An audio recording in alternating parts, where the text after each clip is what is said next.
I've got a quick episode for you today, because my stomach hurts and allergies will not leave me alone. These are stories that have to do with isolation, or being alone, because you're most vulnerable when you're alone. Enjoy these isolation horror stories. Don't forget to send us your scary stories at darkstories.org. I'd love to hear about nature spirits and forest monsters. Also, share and like this video if you want to support the show. Now, let's begin. Creature in the Farmhouse, from Uvozad.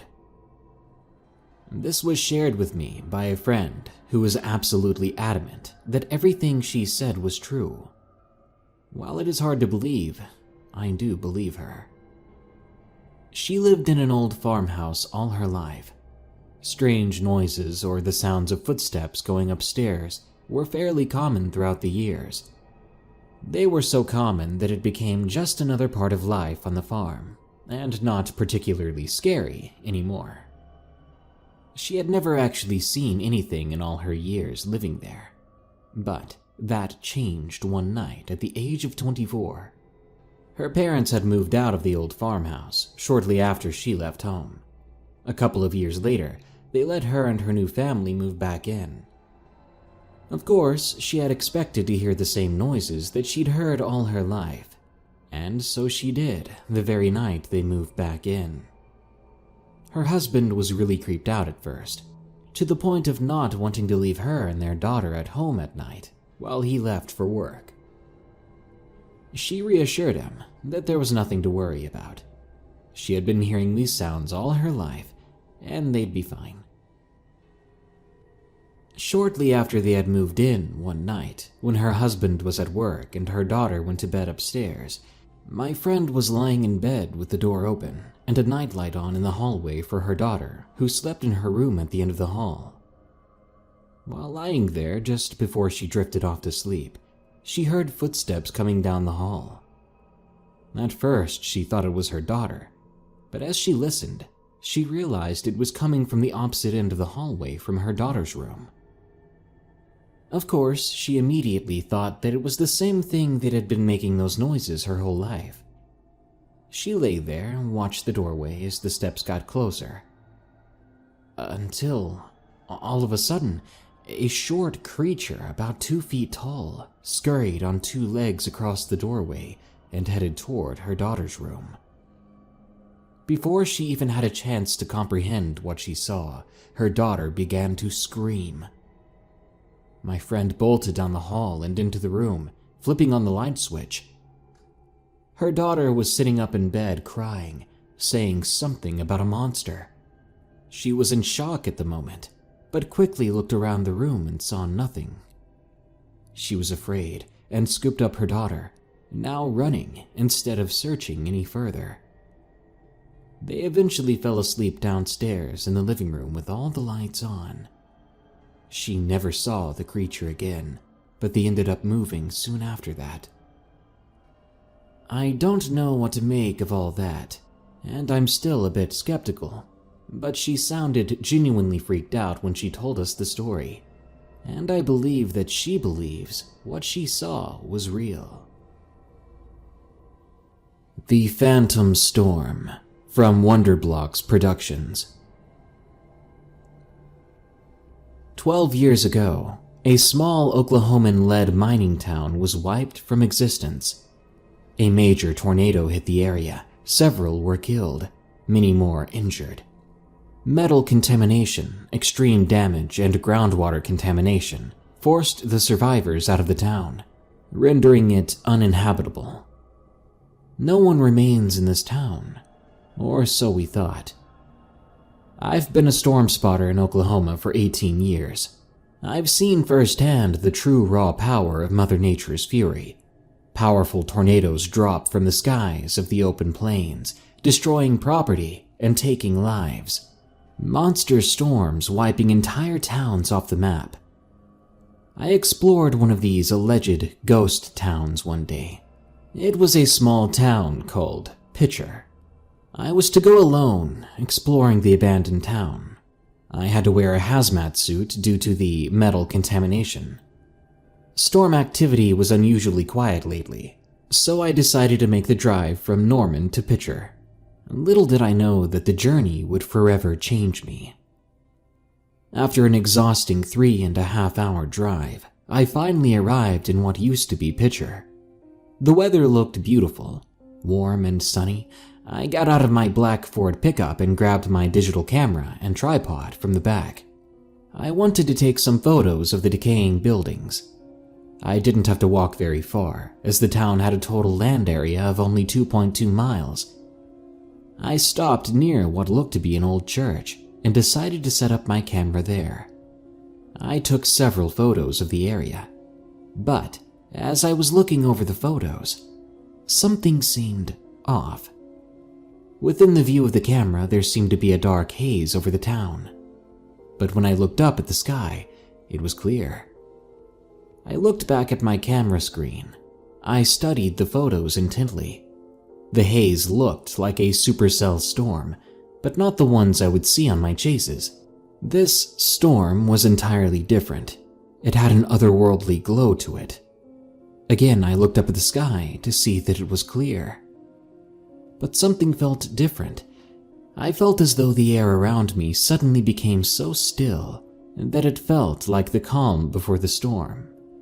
Everything seemed strangely peaceful. The sky was still clear and sunny. There was no wind nor sounds of nature. Once again, I looked at the stormy haze in my photos. Only this time, when I looked up, I did see the storm. I checked the radar on my phone, but there was nothing. A sudden dreadful feeling came over me. I felt like I was being watched. Even though I was alone, I felt like someone was with me. Then, out of nowhere, at the snap of a finger, the scene turned from calm and peaceful to fierce and unpredictable. The storm was in full force. It hit like a bullet. Pouring rain, vivid lightning, and forceful winds began happening all at once. I tried to make a dash for my pickup, but I felt a force keeping me from leaving. At that moment, I felt an incredibly strong wind spinning all around me. I was slowly being lifted off the ground. That was the last thing I remembered before blacking out. When I came to, I was still inside the spinning whirlwind, looking straight up through the eye of the storm. There was a bright white light, but within it was a pair of the most disturbing, demon-like red eyes. I then heard a low, inhuman voice speaking. "Lucinda, you are trespassing. You shouldn't have set foot into our land. You will pay for your intrusion." Then I blacked out again. When I woke up once more, everything was back to normal. No wind, no rain, no clouds. The sky was sunny. Birds were chirping. I rubbed my eyes and looked around. I remembered the storm before my first blackout. It was pouring rain, but nothing was wet. The wind had been howling, but everything around me was untouched. Then I remembered the voice I'd heard, the eyes I'd seen. I thought I had passed out and dreamt this whole thing. I grabbed my equipment and got into my truck. That night back at home, I woke up suddenly. The feeling that I was being watched came flooding through me again. I looked to the corner of my bedroom, and there was the same set of eyes I'd seen in Pitcher. A voice called out, "I told you you would pay. I will never leave you." I rubbed my eyes, and those red eyes were gone. But ever since then, this feeling of being watched has never left me. I'll never be the same again. From Hellstorm. I lived in Oklahoma in a trailer with my mom and brother. Neither of them believed in the paranormal. So when this incident occurred, it was not easy to persuade them to believe me. But I was an 8-year-old girl back then, so that didn't help my case. This all happened on a Thursday morning. I was getting up to get ready for school. I have to take the bus to school because of how far out in the woods we live. I usually waited on the side of the road alone for no more than 5 minutes. That day, as I heard the bus coming down the gravel dirt road, I glanced upward, and across the road, standing in front of my bedroom's window, was this pale white thing. It was standing on 2 legs like a person, but it didn't really look like one. The bus eventually pulled up to where I was standing. I got on and shook that image out of my head. My day went on, and before I knew it, I was getting back off the bus at the same spot. Now, my mom works during the day, and my brother was in high school, so he got out later. As of right now, I was home alone. I had totally forgotten about what I'd seen that morning. I walked in the door, got a granola bar from the kitchen, and went to my room to do my homework. I wasn't paying attention when I was in my room. I was too busy getting stuff out of my backpack. When I got settled, I sat on my bed, and how I wish I never looked up. Because when I did, there stood that thing. It was down on all fours, its head in a position that looked as though its head wasn't put on right. I stood there for what seemed like forever, until it made this sound, this bizarre, nonsensical sound that snapped me out of my trance and put me in fight or flight mode. I grabbed the shotgun my mom kept by the front door, loaded it, and ran back to my room. When I got there, this thing was on the ceiling, crawling along it as if gravity didn't affect it. I freaked out, cocked the gun, then fired. The next thing I knew, it was running like a headless chicken out of my room, and it made that noise again, some sort of awful scream. Then I heard my window smash into little bits as the creature escaped. I grabbed my phone and hid in my mom's closet with the shotgun still in hand. I called my mom. I could tell that she sounded annoyed, but she could obviously hear that I was not okay, so she told me she was on her way. An hour later, I heard the front door open. I was about to get up and run to hug my mother, but then I heard scraping and what sounded like a man trying too hard to breathe. I then knew that wasn't my mother. That thing had come back, and this time, it was pissed. I continued to listen closely, quieting my own breathing so I could hear where this thing was going. It started to sniff around as though it was trying to catch my scent. Then it made the sound again. I was trying so hard not to cry or scream as I heard it starting to get closer. I tightened the grip on my shotgun and prepared myself for the worst. I looked up to see the doorknob starting to twist. I thought to myself, this is where I die. I'm going to die in a closet from something that shouldn't exist. Just as I was preparing and accepting the fact that my life was going to end, I heard a beautiful sound. A car was pulling into the driveway. The creature heard it too. It screamed again, and I saw my chance to escape. I kicked open the door, pushing the creature back. I took aim with the shotgun to fire at it again, but it was scurrying away out of the house. It was limping. I knew I'd hit it the first time. My mom came over to me holding a PVC pipe, obviously unsure but terrified of what to expect. When I saw my mom, I was beginning to feel woozy. I passed out, only to wake up at the hospital. At some point in time, that creature had clawed my side pretty good. But luckily, I was fine. My family moved from that trailer soon after. We moved out so fast, we didn't even grab all of our things. This encounter changed the way I look at the world, specifically the paranormal and supernatural. I don't think I'll ever be the same. Sometimes they just want to be heard. From Queen Bee. Several years ago, I was working as a PSW, a personal support worker, in a retirement long-term care home while going to school for nursing. The job was grueling and gross, but so rewarding. Working with the dying, though, does mean that some of them aren't willing to leave the last home they ever knew, even after they've passed away. These are some of the stories of ghosts of that building and my experiences with them. We had a man pass away earlier one day, before I came in for my midnight shift that night. He was one of mine, which is to say I was often the one doing his and his late wife's care, day in and day out. I was sad to see him go. He had always been a joker and was always good for a laugh. He loved to play pranks on the staff and his friend at the home. Everyone generally liked him. That night I was alone in the basement in the building's laundry room. Part of our duties were cleaning and laundry, and half of the day's laundry, or more, is done at midnight, as the night can be quiet. My partner for the night was upstairs doing a different duty, so it was just me and the radio.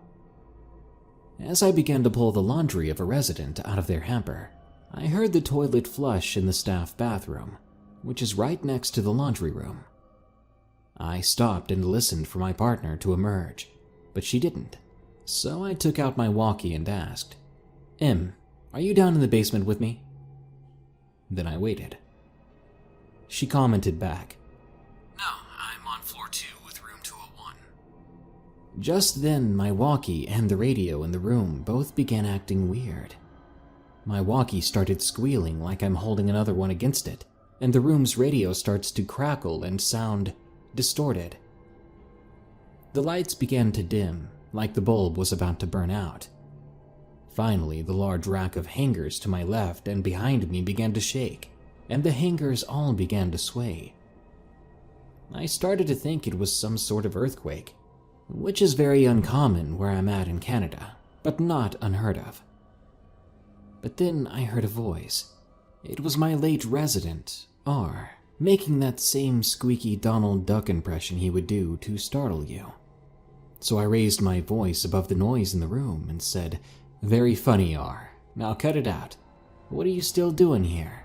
Go find your wife and be happy, you silly man." With that, it all stopped. The walkie, the radio, the lights, the hangers, everything went back to normal, and he was gone. The second story was another late resident of mine who passed away rather tragically on Christmas morning.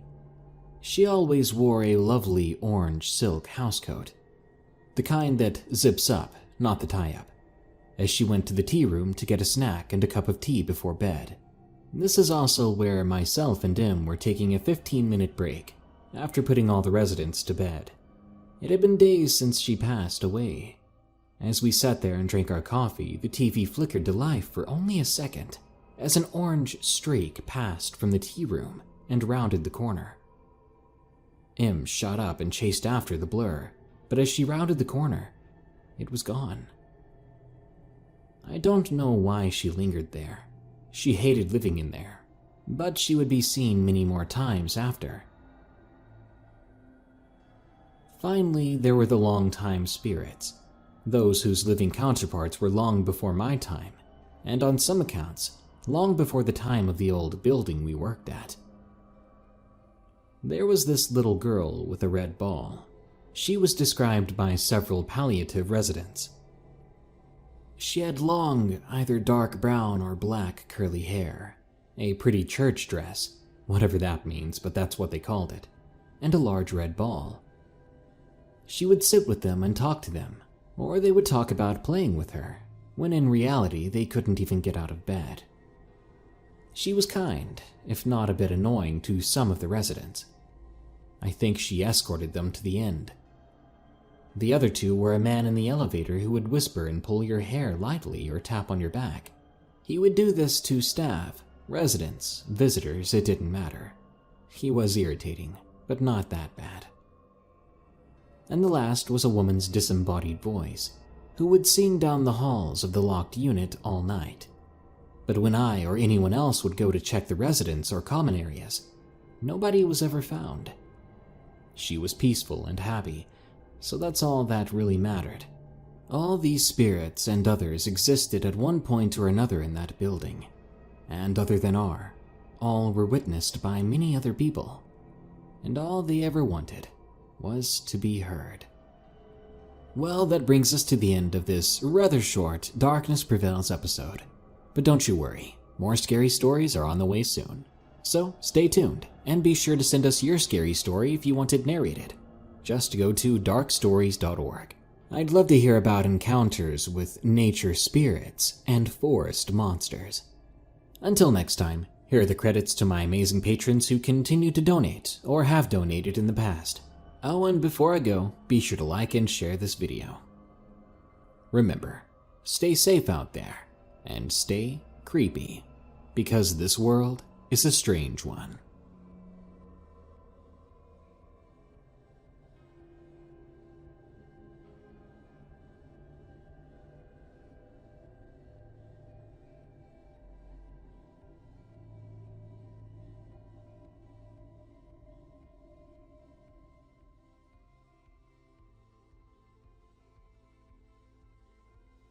Tales from the Break Room is a viewer submission podcast, and I want to hear your scariest work story.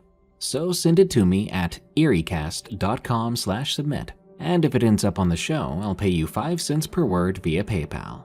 Don't forget to follow and rate my new show, Camping Horrors, for more outdoorsy scares. Thanks. Hi, welcome to Dead and Roasted. What can I get you? Too bad I work in the coffee business. No chance of working from home here.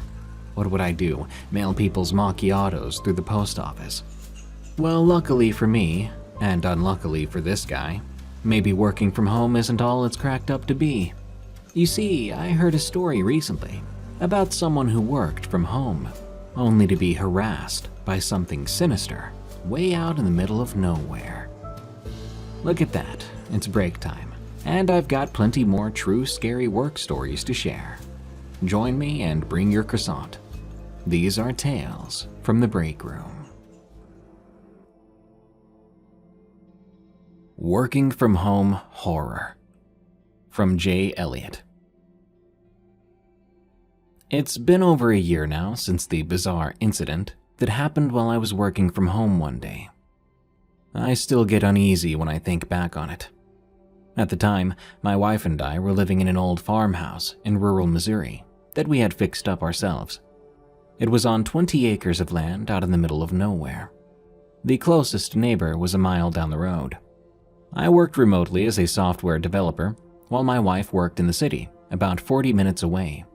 She was out of town for a business conference when all this went down. At the time, it was just me and our dogs, a pit bull and a German shepherd. It started out as a normal workday. I was sitting in my home office, which looks out onto our backyard through large windows. The dogs were taking a nap nearby as I typed away at my computer. It was a sunny fall day, leaves just starting to change colors. Everything was quiet and still. After I'd been working for a couple of hours, I heard the first unusual noise. It sounded like metal clanging outside. I paused and looked out the window, but nothing seemed amiss. The dogs perked up too at the noise, but then settled back down after a moment when it didn't repeat. I assumed something had fallen over in the shed, so I went back to work. Over the next hour or so, I kept hearing strange sounds outside the office.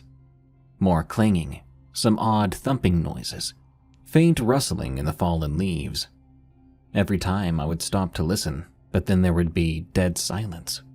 No wind, no animals, and nothing to explain what I was hearing. I decided to take a quick break. I stepped out onto the back deck to get some fresh air. That's when I noticed one of the wooden chairs on the lawn and a rake were lying in the middle of the yard. Neither had been there earlier. I called the dogs out and we searched around the house together, but still we found nothing out of the ordinary. The noises had stopped, so I shrugged it off and went back to work. Another 30 minutes went by, and I started to hear the clanging and rustling again. This time louder and seemingly closer to the house. I was genuinely confused about what could be making that racket. Again, we didn't have any nearby neighbors. Strangest of all, the dogs were calm, just lying there, casually sniffing the air.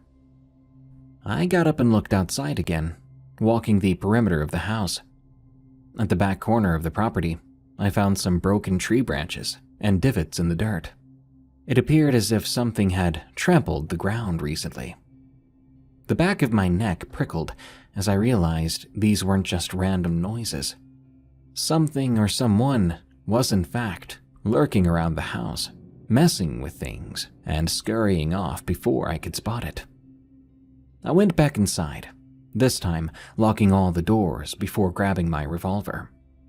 I sat down, watching out the office windows, my gun in my lap. I felt stupid. Maybe I'm just paranoid, I thought. I mean, the dogs were still lounging around, oblivious to any strange goings-on. I listened hard, but everything was still silent. After 15 minutes with no activity, I was just thinking I should get back to work when I heard a loud crash. Something heavy smashed to the ground at the front of the house. I jumped up, running down the hallway, pistol raised. The dogs finally really reacted, barking and running toward the front door ahead of me. Looking through the front curtains, I could see our large clay planter had been knocked over. Dirt and flowers had been dumped on the front walkway. The wooden bench from the porch was now down in the yard. My heart raced. I unlocked the door, telling the dogs to stay back. With my gun out, I slowly circled the house. That's when I froze. At the corner of the house, the ground had been disturbed. Still fresh claw marks had dug into the dirt. They trailed off behind the house. And near those marks were 3 dark feathers, each as long as my hand. I gulped and turned to follow where they led. Making my way into the backyard, I could see more feathers and scratched up ground, heading toward the tree line. That stretch of woods beyond our lawn suddenly took on a sinister vibe. Every shadow seemed to move as I stared at the feathers scattered before it. My adrenaline was really pumping now.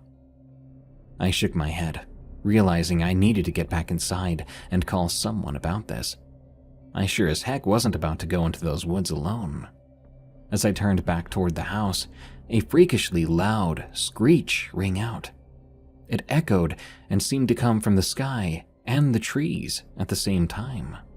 I'll never forget that sound, like metal grinding and twisting, with a shriek that shook through to my bones. The dogs whimpered and cowered behind me. I hurled myself back inside, slamming the door shut behind the dogs. I peeked through the curtains, expecting to see some creature emerge from the woods, but there was nothing. My hands were shaking as I dialed for the police. I didn't know who else to call.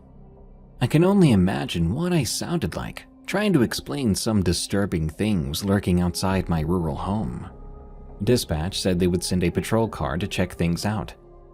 In the meantime, I sat there, watching out the windows, with the dogs by my side. I felt completely helpless, jumping at every little sound while waiting for the cops. It took almost half an hour for the patrol car to finally show up. 2 officers searched the property while I showed them the strange disturbances and feathers. They drove a ways down the road to my neighbors and knocked on their door, but no one was home. In the end, the officers had no explanation for what had uprooted items and made that horrible screeching sound. They took the feathers as possible evidence and filed a report. But with no sighting of an actual creature or person, there wasn't much else they could do.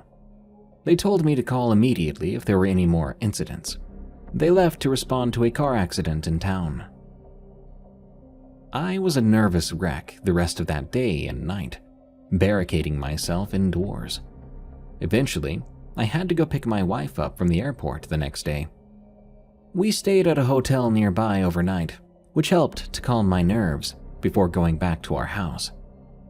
Even so, I would jump at the slightest noise outside, imagining that shriek splitting the air and what it may have come from. I still have no idea what was prowling around our home. Those massive feathers didn't belong to any local birds. I can hardly stand being there by myself these days. We would eventually put the house on the market, and I soon found a job in the city. I hate to think what might have happened if I'd gone into those woods. Crash Crawlies from Tetsuzanko. I bounced between a number of fast food positions when I was younger. As weird as it might seem, a certain luxury feel came to surround indoor playground workplaces, especially when you were used to Burger King, Wendy's, and A&W like I was. I don't necessarily regret working those jobs, but the constant on-your-feet demanding role of a line cook at such positions weren't and never could be much fun. Crash Crawlies is about as close as you can get to a proprietary single-location Chuck E. Cheese-style restaurant. Really, it's an even worse business model, because at least when I worked there a few years ago, our entire day-to-day general admissions weren't nearly as important for our income as the private parties were. We were able to upcharge parents a ridiculous amount to rent out the facility for a set number of hours, and so that's what made up the general weekend timetables. Unfortunately for me, I was on a full-time role, which means rather than managing a neat closed party for no more than 8 kids, I had to deal with the random public access drop-ins. It was during the summer, so unassuming parents who had no other place to take their little tykes, now that school was out, would bring them to our establishment. Duties for me during the active hours consisted of making concessions, managing the floor, and on occasion presenting birthday cakes, because we indeed had weekday parties. Of course, they were hosted while the location was open for public business, which leads me to another rule: negotiating lonely and otherwise bored kids away from parties they didn't belong to, before they were able to make a dent in the snacks and cakes and birthday gifts that didn't belong to them. It's easy to complain about children being messy and loud at a job like that, but like I said before, the relatively slow pace was comfortable in its own right. Dealing with customers wasn't the only angle of the job. I worked full-time hours. I was one of the lucky few who got to open up the establishment in the mornings. No, this didn't mean I had to wake up at ungodly hours. The restaurant itself and indoor playground only opened up as early as 10 o'clock, so I was good to just arrive at around 8:45. It was an identical schedule to my college at the time, and simultaneously a shorter commute, so it worked fine for me. Morning duties were alright. I was almost always the only employee there, up until our regular opening hours, so it served as a nice little bit of alone time before the loud and somewhat chaotic day began. I had over an hour to do no more than 25 minutes of tasks, which included powering on the breakers for all the arcade hardware, a cleaning once-over, and preparing the kitchen. Typically, the latter two were always well handled by the staff who had closed the night before. They would do meal prep and leave appropriate proportions in our fridges and ensure the place was spotless before their night ended. When I started my 6th week at the position, however, this changed. I entered the facility that morning to find it disarrayed in a very bizarre fashion. The place had a main lobby when you entered, with a counter on one side and a few seats on the other. At the center was an admission-only gate. Behind that were the concession areas. At the very far wall was the indoor playground. That day, when I entered, I could see plainly over the admission gate that a large number of chairs were moved from the usual position tucked under the tables and were arranged in a circle at the center of the admission-only space. This was weird. I couldn't have imagined what kind of patron would ever want to arrange seating like that, let alone a situation in which they'd be allowed to do it. There were exactly 5 chairs, all facing inwards in a circle. The space inside them, which the chairs looked towards, was no more than a meter or 2 in diameter. As I leaned over one of these chairs, I spotted what lay dead in the center, a small glittery object. I picked it up, examining it in my hands, only to find it was an earring, a plastic one, like a child's facsimile of one a woman might wear. I wasn't particularly mad about the situation. It only took a few minutes to bring the chairs back to where they belonged, underneath the food tables. But I was definitely curious. Our organization back then used a WhatsApp group for communication, and so I sent a message asking what the deal was and why the chairs were left like that. It took maybe half an hour to get a reply. You really couldn't blame the closing shift for sleeping in. The message informed me that no one had any idea what I was talking about, that the place had been left in perfect condition, with the chairs where they should have been. I assumed they just had a lazy night and hadn't bothered to put the chairs back in their proper places. It still bugged me how they ended up like that in the first place, as the seating arrangement seemed rather purposeless. But I didn't push the issue. My day went on. Nothing else was out of place, and so I completed the rest of the morning duties with no other items of note.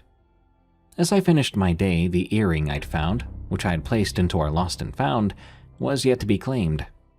Guess that made sense. It was obviously quite cheap, and I doubted if a child was missing it, the parent would bother bringing them back to the location to claim it. They would probably just get another set.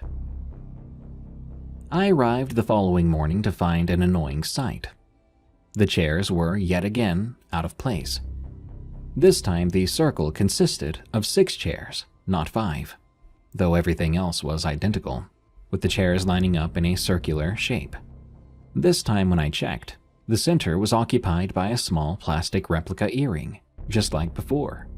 Before fixing everything, I took a photograph of the chairs, texting it to my group chat as evidence of what I was talking about, asking why they were like this. I bent down, grabbing the little piece of jewelry, and working my way to the lost and found just behind the admissions desk. As I opened up the drawer where we normally stored the small valuables in, I put the earring down and noticed it was identical to the one I'd found the day before. I then looked at both, noting that the only difference at all was the inversion of the symmetry, which meant they were the same set. This was even more curious. I placed the fake gems down together. I was going to text the chat again when I realized I wasn't sure how to convey the strangeness of finding 2 matching earrings in a seemingly specific spot, back to back in few enough words.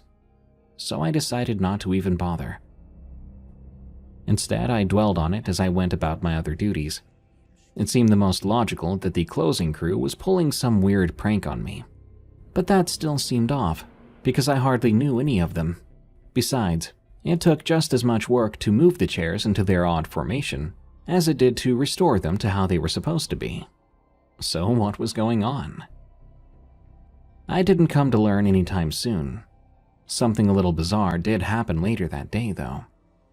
We had a large amount of kids that noon, irregular for a weekday. I think at peak there was a little over 10 groups present on the indoor playground. I remember slicing a pizza that I was about to serve when I spotted something going on that immediately provoked my curiosity. There was a man, older and bald, present in between the many tables we had set up for food.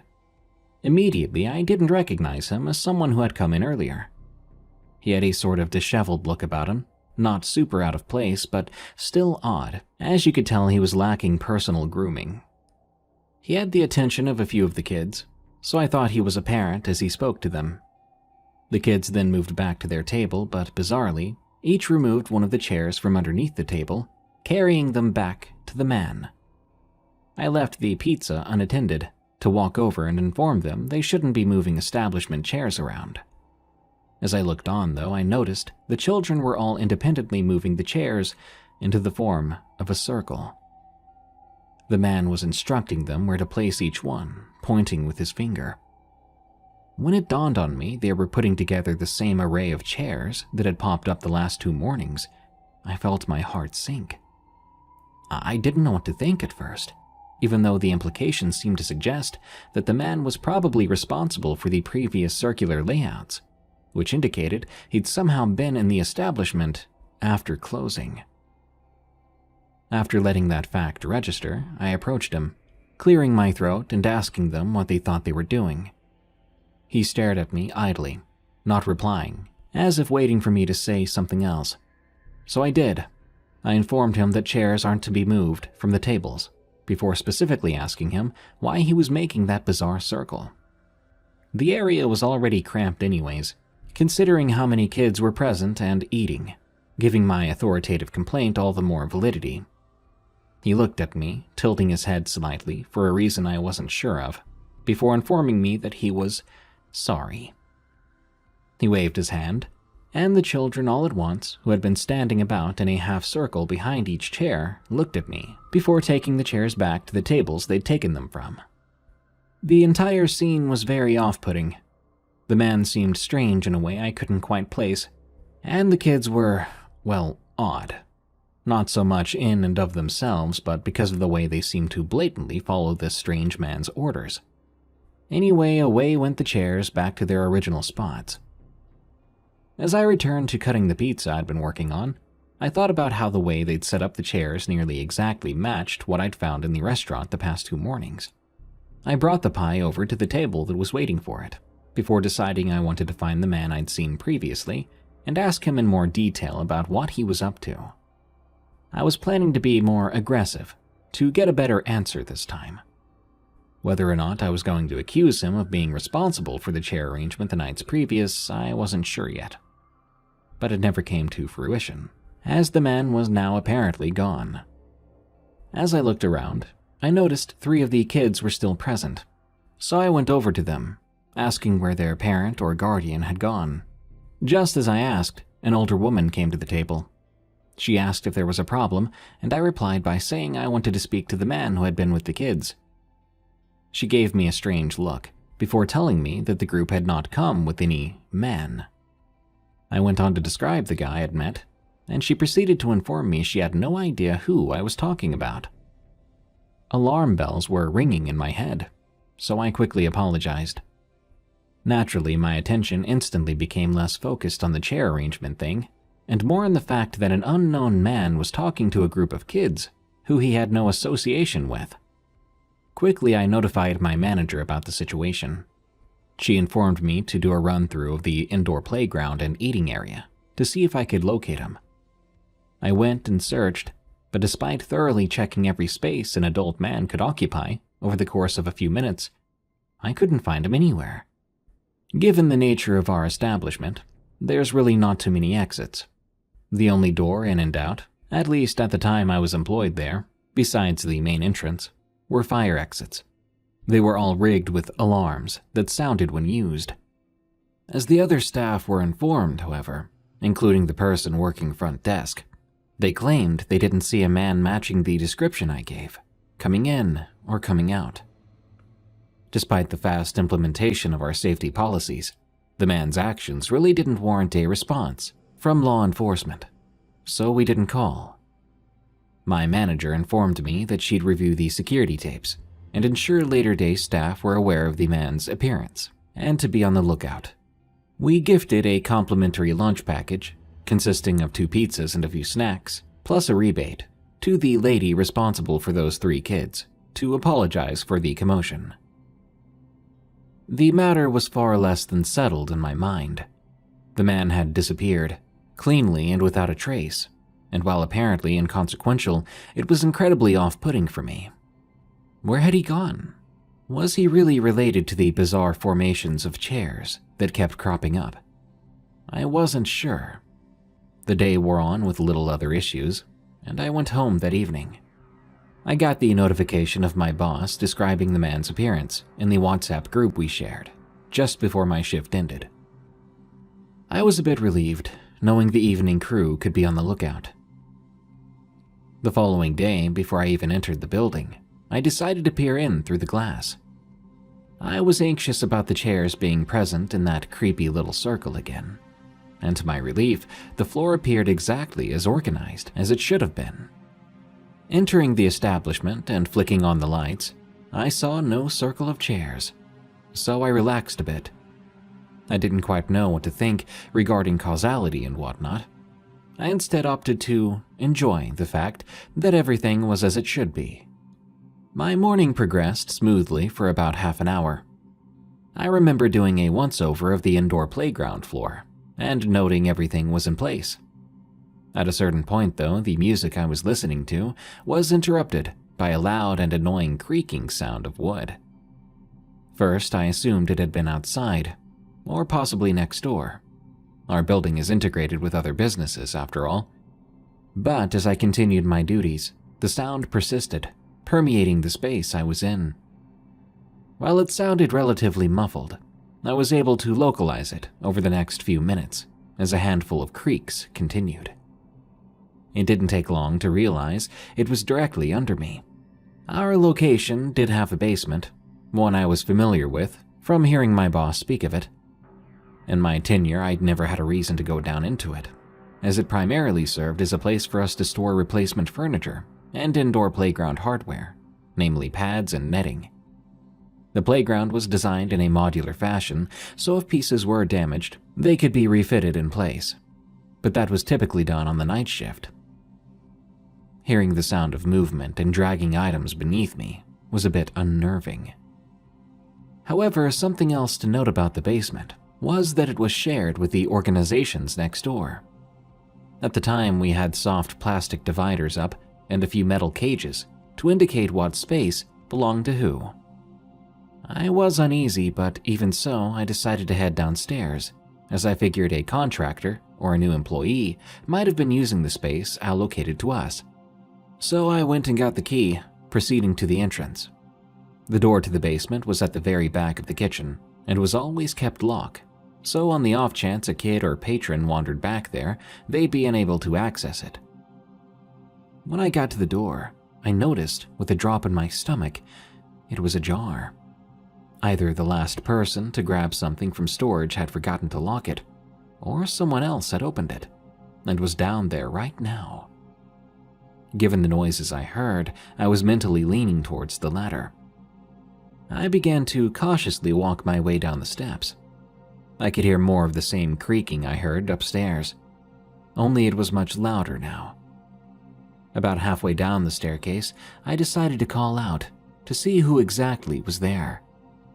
Clearing my throat, I asked anybody downstairs to identify themselves, but I got no response. Instead, seconds later, the lights to the basement went out. Keep in mind, these were industrial fluorescent overheads. They weren't meant to ever be off, and as far as I currently know, the only way to turn them off is by using the breaker. They didn't have a dedicated switch. Naturally, I panicked on the inside. Being halfway down a staircase leading to an unknown person or persons, only for them to cut off the light when they knew I was there.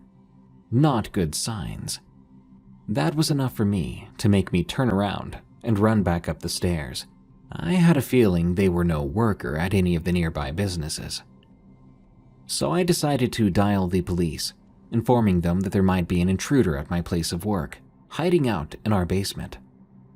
I locked the doorway down from the outside, patiently waiting for the police to arrive.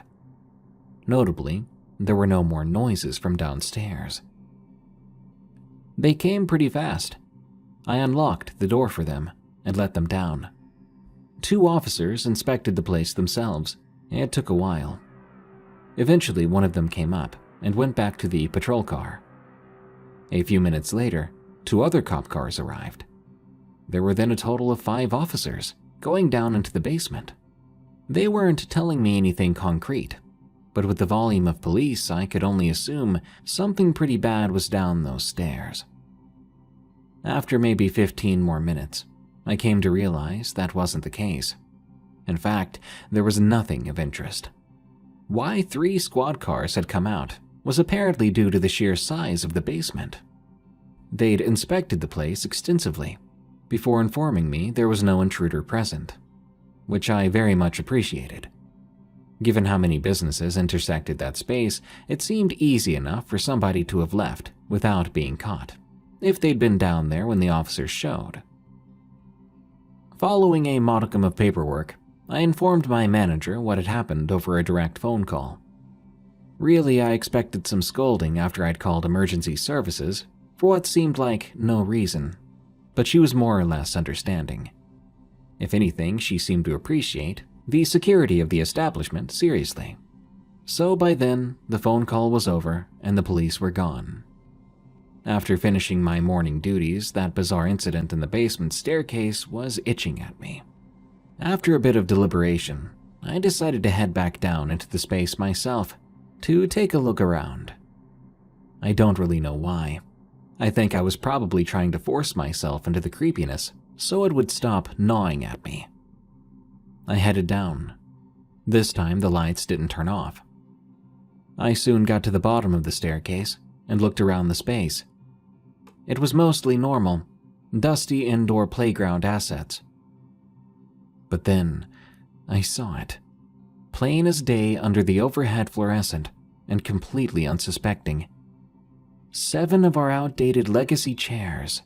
They were centered in the section space to the left of the stairs, all organized into a perfect circle. I approached hesitantly. I felt a horrible sensation at the pit of my stomach. This was far too much, far too freaky to be coincidental. Someone had been there, and they'd organized the chairs like this. I didn't think they were there now. The police were too thorough, but someone had done this. And naturally, I could only assume it was the person responsible for the previous arrangements. The one I now believed to be the strange man I'd seen earlier. The fact he had apparently escaped without a trace that day seemed to allude to the idea he had slipped into our basement of all places. I didn't end up touching that array of chairs, but I did remove the item that sat in the center. This time it was a small plastic hair clip. It was a bright magenta, and I could have easily assumed it belonged to the same child that the earrings did. I wish I could say something happened as I picked up the hair clip, but nothing did. The chairs remained unsuspecting, no movement, no sounds, just a heavy knot in my stomach that seemed to tighten as the item was removed. I headed upstairs, placing it in the lost and found drawer.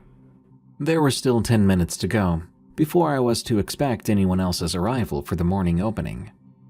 And so I just kind of sat there and thought. Something just seemed bizarrely wrong about the entire thing. I remember proceeding about my day, almost like a zombie, trying to create some semblance of logical tracking in my mind to explain what happened.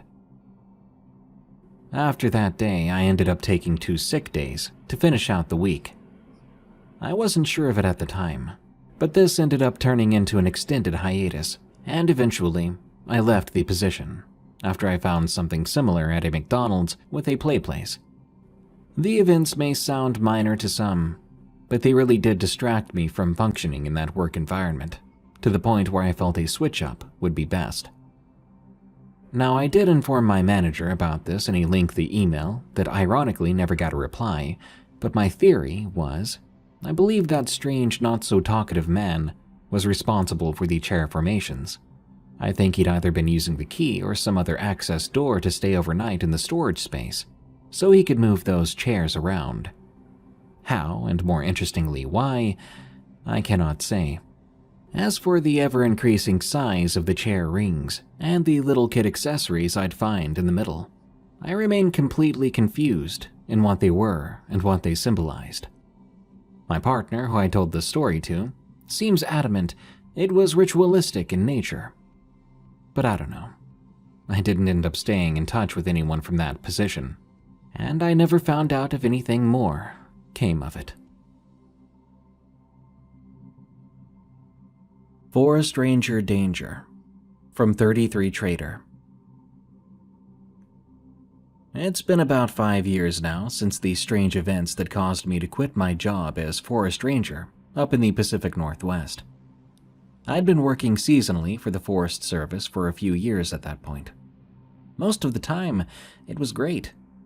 I loved spending so much time outdoors, exploring new trails and helping visitors.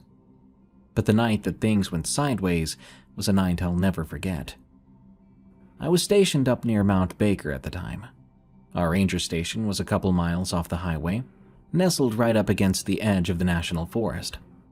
We'd get a pretty good flow of hikers and campers coming through during the summer.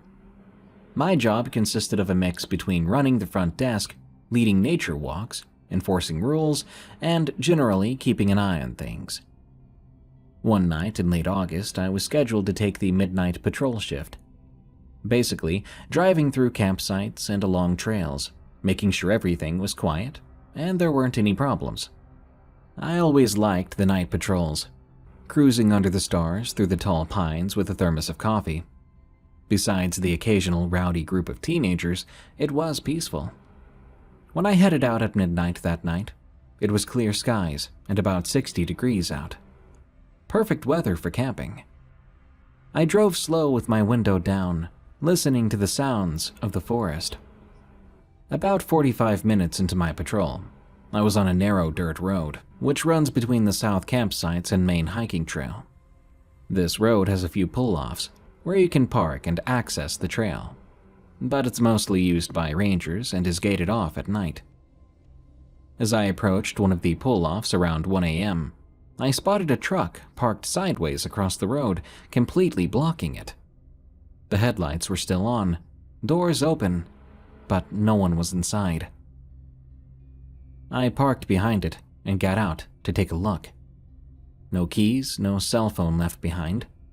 After checking the plates, it was registered to a man from Seattle who had a reservation for one of the nearby campsites. I was getting an odd feeling about the whole thing. I grabbed my flashlight and headed onto the nearby trail to make sure the driver had not gotten hurt. This trail leads uphill, with the forest getting pretty dense. I called out a few times, but didn't hear anything back. After about 10 minutes, I turned back, planning to radio another ranger for help. As I walked down the hill toward the road, that's when the beam of my flashlight landed on something at the edge of the trail. There was what looked to be a small pile of clothes lying on top of the underbrush. I leaned closer and realized it was a child, a young girl maybe 7 or 8 years old. She was lying on her side, eyes closed, wearing pajamas. She looked as if she was sleeping. I knelt down beside her, completely confused, trying to understand how a kid could be alone out here in the middle of the night. I reached out to gently shake her shoulder. That's when I froze. As my hand touched her, the girl's eyes shot open, but there was something wrong. Her eyes were entirely black. No iris, no whites, just a void. In that same instant, before I could react, the girl let out an inhuman shriek, piercing the silence of the forest. I scrambled back, blinded by my flashlight beam reflecting off her retinas. The scream lasted several seconds, reverberating through the trees. Then it cut off abruptly. When I looked up again, she was sitting up and staring right at me with those pure black eyes. Slowly, the girl stood up on the trail. She was tiny, couldn't have been more than 3.5 feet tall, but the look on her face was one of utter contempt, like the stare of an adult who utterly despises you. Then she spoke. The voice that came out sounded young, but also too articulate, too low-pitched for that of a child that age. "This place is not for you," she said. "Leave now." I was absolutely paralyzed, looking into those empty voids where her eyes should have been. She blinked once, and when her eyelids opened again, her eyes were normal. This girl then turned and walked into the forest, quickly disappearing between the trees before I could say a word. I scrambled up, sprinting back down the trail to my truck, nearly twisting my ankle, stumbling over roots and rocks. I drove back down the road and radioed the situation in an absolute panic. The other ranger on duty thought I was playing some kind of prank at first, but he knew me well enough to hear the fear in my voice and know I was serious.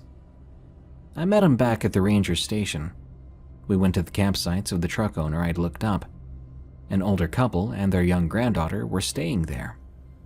They had no idea that the truck was gone, insisting they had locked it and had both sets of keys. The girl they had with them appeared totally normal. No signs of that entity I'd encountered on the trail. Still, I couldn't bring myself to fully explain what I'd seen. The other ranger and I searched the woods and kept watch on the campsite, but no other clues emerged. In the morning, the truck was still there where I'd found it. I quit working for the Forest Service about 2 weeks later. No matter how much I tried to put the event at the back of my mind, a new crawling fear took hold of me. Day or night, but especially after dark, a creeping feeling of dread and terror accompanied me on patrols. I just couldn't continue patrolling those woods alone after that.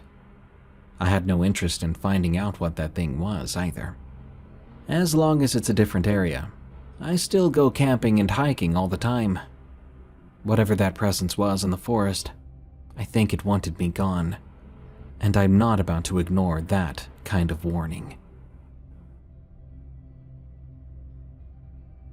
DoorDash Thing from Darren M. It was about 3 years ago. I was delivering food in a rural area right outside of town. I still think back on it sometimes when I'm driving down a dark country road late at night. At the time, I was working for DoorDash to make some extra cash on top of my 9-to-5 office job. The money wasn't too bad for part-time work, and I enjoyed cruising around listening to podcasts. Most of the deliveries were to houses in suburban neighborhoods or apartment complexes, but every once in a while, I'd get an order going out to a more rural address. It was a Saturday night around 11 p.m. when I got pinged to pick up an order from a 24-hour diner that would be delivered to a house a good 15 miles away. It seemed really far, but I was pretty sure the delivery radius was decided by the restaurants or whatever, and the tip alone was $20, so I figured it was worth the drive. The trip would apparently take me down a winding country road outside of town that I was not familiar with. There was barely any moonlight as I turned off the main highway and headed down this pitch-black road. No streetlights either, just my headlights cutting through absolute darkness. The houses out there were few and far between. Mostly it was just fields, trees, and the occasional dirt road or driveway. I had been driving for about 10 minutes when the directions told me I still had 3 miles to go. The road hadn't passed any houses in quite a while. The woods were thick on either side, and I hadn't even seen another car for miles. I was just thinking I should turn on some upbeat music when I came around a bend, and I had to slam on my brakes. Because there was something in the middle of the road. I glimpsed it for just a split second in my headlights. Sounds crazy, but it looked like a huge dog or wolf standing over some kind of carcass. But as the glare of my headlights lit it up, the creature's eyes shone back red. Then, the thing turned and in a flash bounded into the woods on 2 legs in just about 2 leaps. My heart was absolutely pounding. I threw the car into reverse and sped backwards down the road to get the heck out of Dodge. Once I felt safely far enough away, I pulled over and turned the car around. I sat there, trying to slow my breathing, processing what I'd seen. That was no normal wolf, coyote, or dog. The thing was massive, almost the size of a person with hulking shoulders, and the way it turned to look at me was too deliberate, too intelligent. I debated canceling the order and heading home, but there was a house waiting for this food, and I didn't want to leave them hanging. So I continued the drive, far more cautiously than before. The last couple of miles, I was gripping the steering wheel tight, straining my eyes for any sign of that creature. Finally, I reached the small driveway leading off into the woods. I pulled up to the modest single-story home and knocked on the door. An older man answered, graciously accepting his food. He apologized for making me come all the way out there, as he handed me a nice cash tip. I made sure to ask him if he'd seen any strange animals lately. The man frowned and said he knew there were some coyotes and wolves out there, but they tended to keep their distance from people. Now, I was creeped out, and I felt like talking about it would help me deal with it, so I went ahead and told him what I saw on the way there.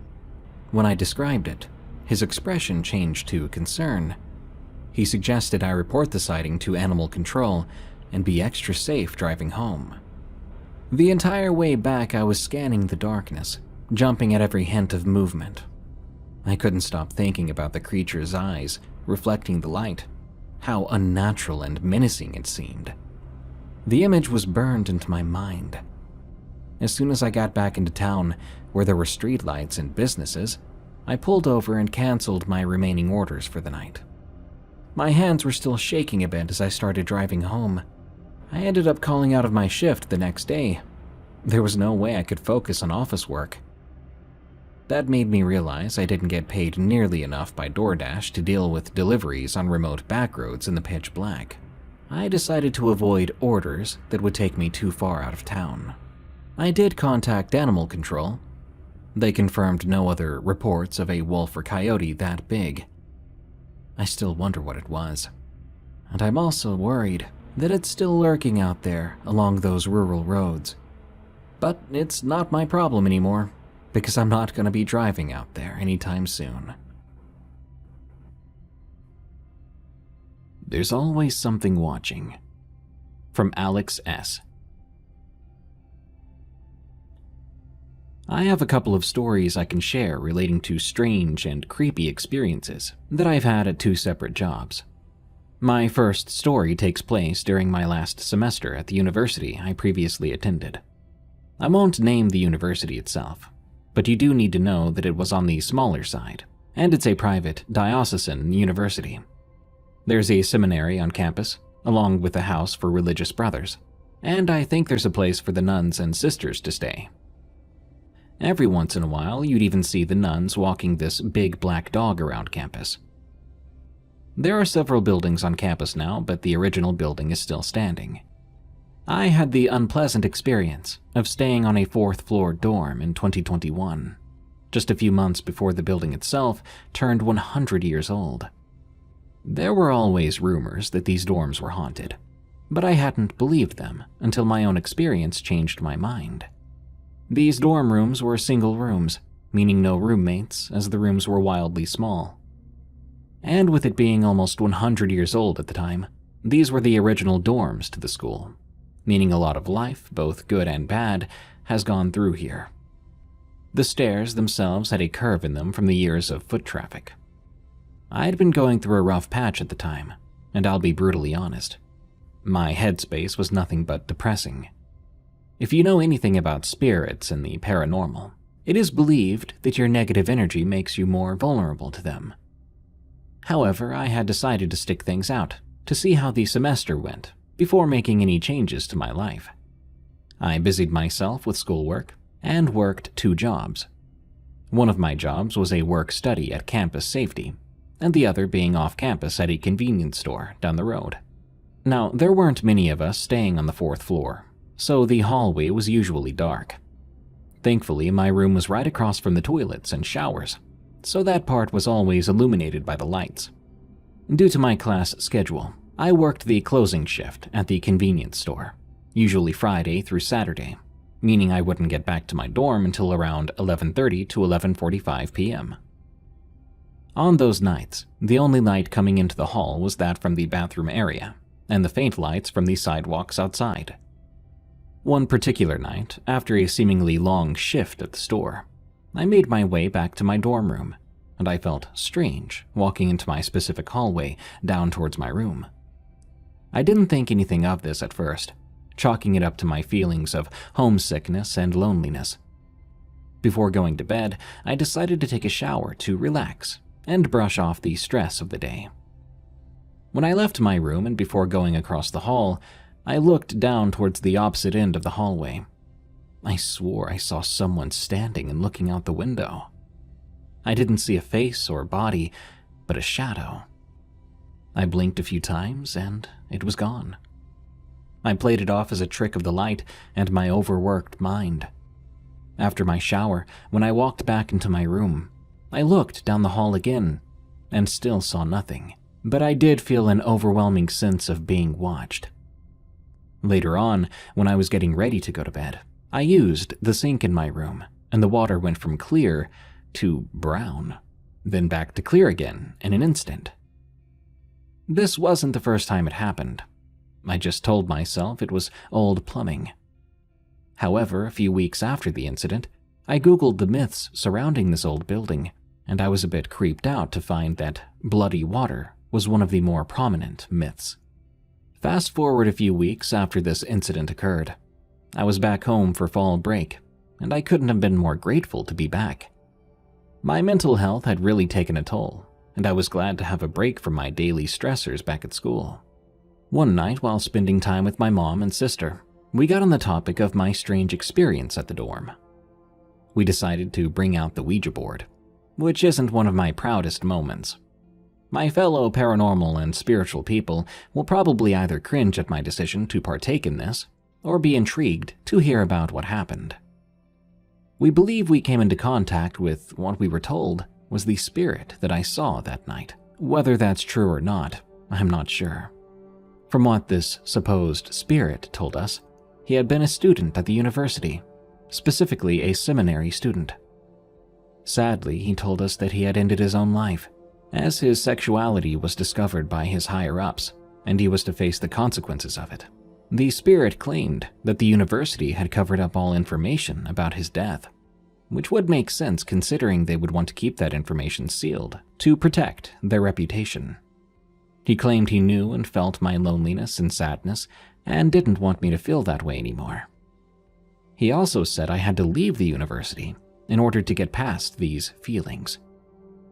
Whether or not this information was true, considering you never know who you're talking to on the other side of the board, I did end up leaving the university after finishing the semester, and it did greatly improve my mental health.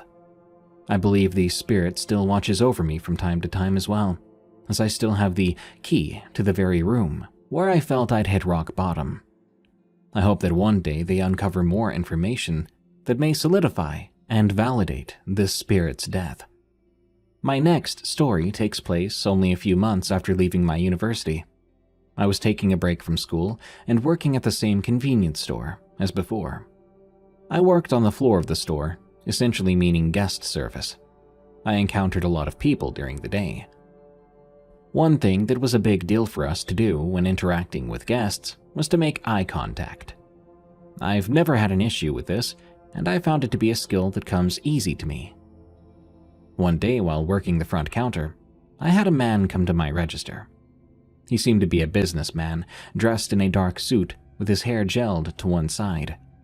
A very clean-cut man. However, when I first said hello and made eye contact with him, there was something different about his eyes, something unsettling. They weren't piercing, but they were somehow a bright blue-gray tone, and his smile was extraordinarily white, with perfect teeth. Overall, his features just seemed too perfect to be real. I continued to make eye contact with him throughout our interaction, but every time he looked at me, it was as if he was looking through me or trying to look deep into my mind. I felt uncomfortable the whole time, and even for some time after interacting with the man. He would continue to come into the store every other day or so for about 2 weeks. Somehow he'd always end up at my register, even during our busy rushes. Each time he would flash this unsettling smile and greet me with a low, "Hello, Alex," as if he had known me personally. It wasn't strange for guests to call me by my name, as I did wear a name tag for my uniform. One day he said to me, "Tell me, Alex, are you religious?" And I proceeded to tell him that I didn't want to answer that question.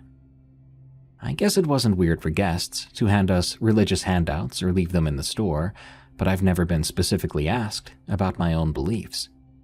He simply nodded his head and told me to have a good day, with this unsettling smirk.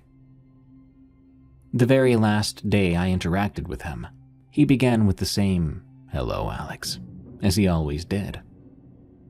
At this point, I just wanted the interaction to go as quickly as possible.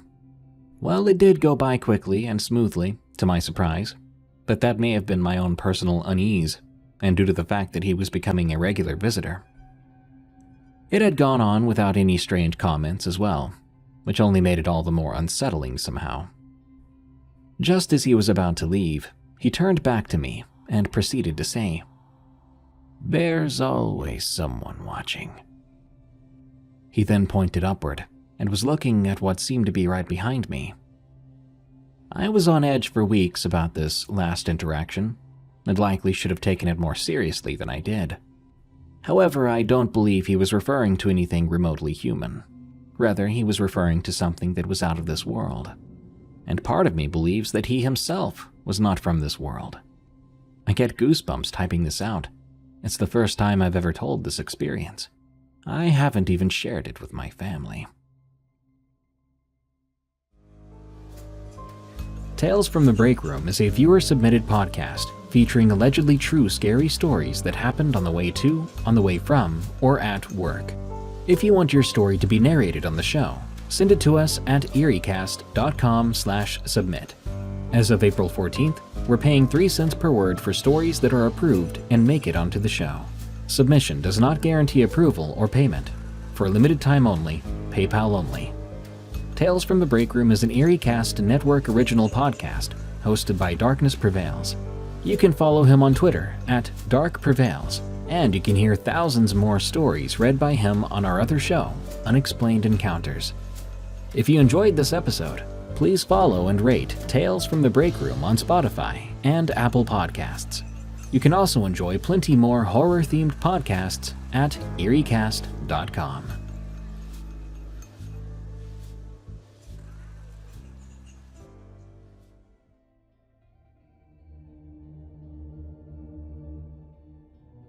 If you know me, you know I'm always on the lookout for stories with new, terrifying monster encounters. Skinwalkers and Wendigos are nice and all that, but I crave something new. That's why today I'm excited to share with you a story I got from a user named Dinsif called The Tree God of Alaska.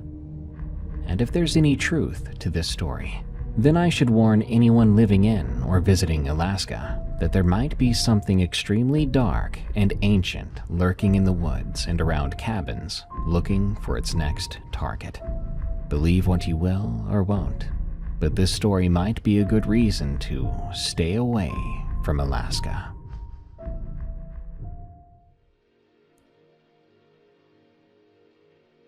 Lee died last spring. Pancreatic cancer, which is about as unfair as it sounds. But he went at home with his wife and kids around him, and I don't think he was scared. I drove up for the funeral, even though my back doesn't do well with long trips anymore, and afterward his daughter Jenna pulled me aside and asked about the scar on her father's left hand. "He never told me how he got it," she said. "Every time I asked, he would say it was from a camping trip, but it always looked like someone bit him." I told her it was a long time ago, and I didn't remember the details. But she knew I was lying. Jenna was as sharp as her dad, but she let it go anyway. I'm an old man now. Lee was the best friend I ever had, and he's gone. And I think that means I can finally talk about what happened on the Dalton Highway in October of 1989. It's been decades. That's long enough.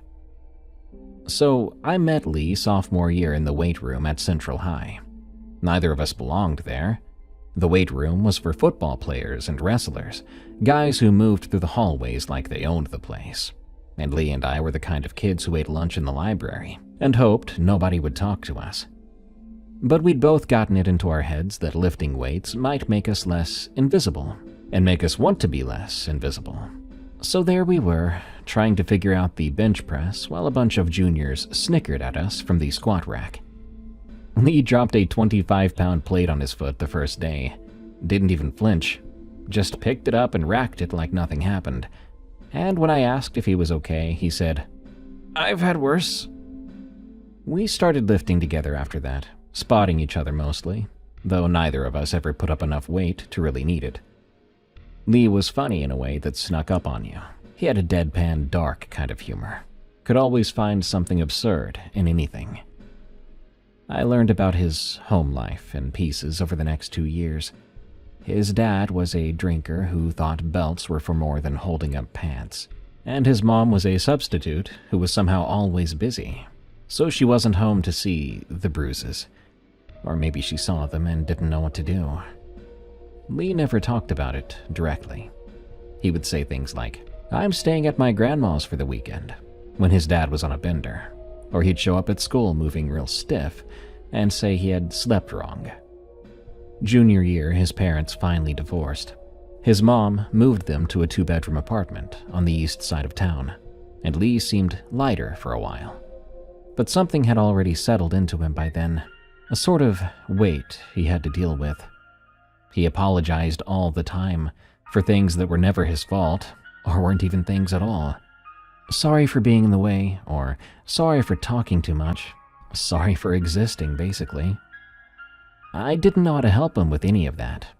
I was 19 and stupid, and my own parents were fine.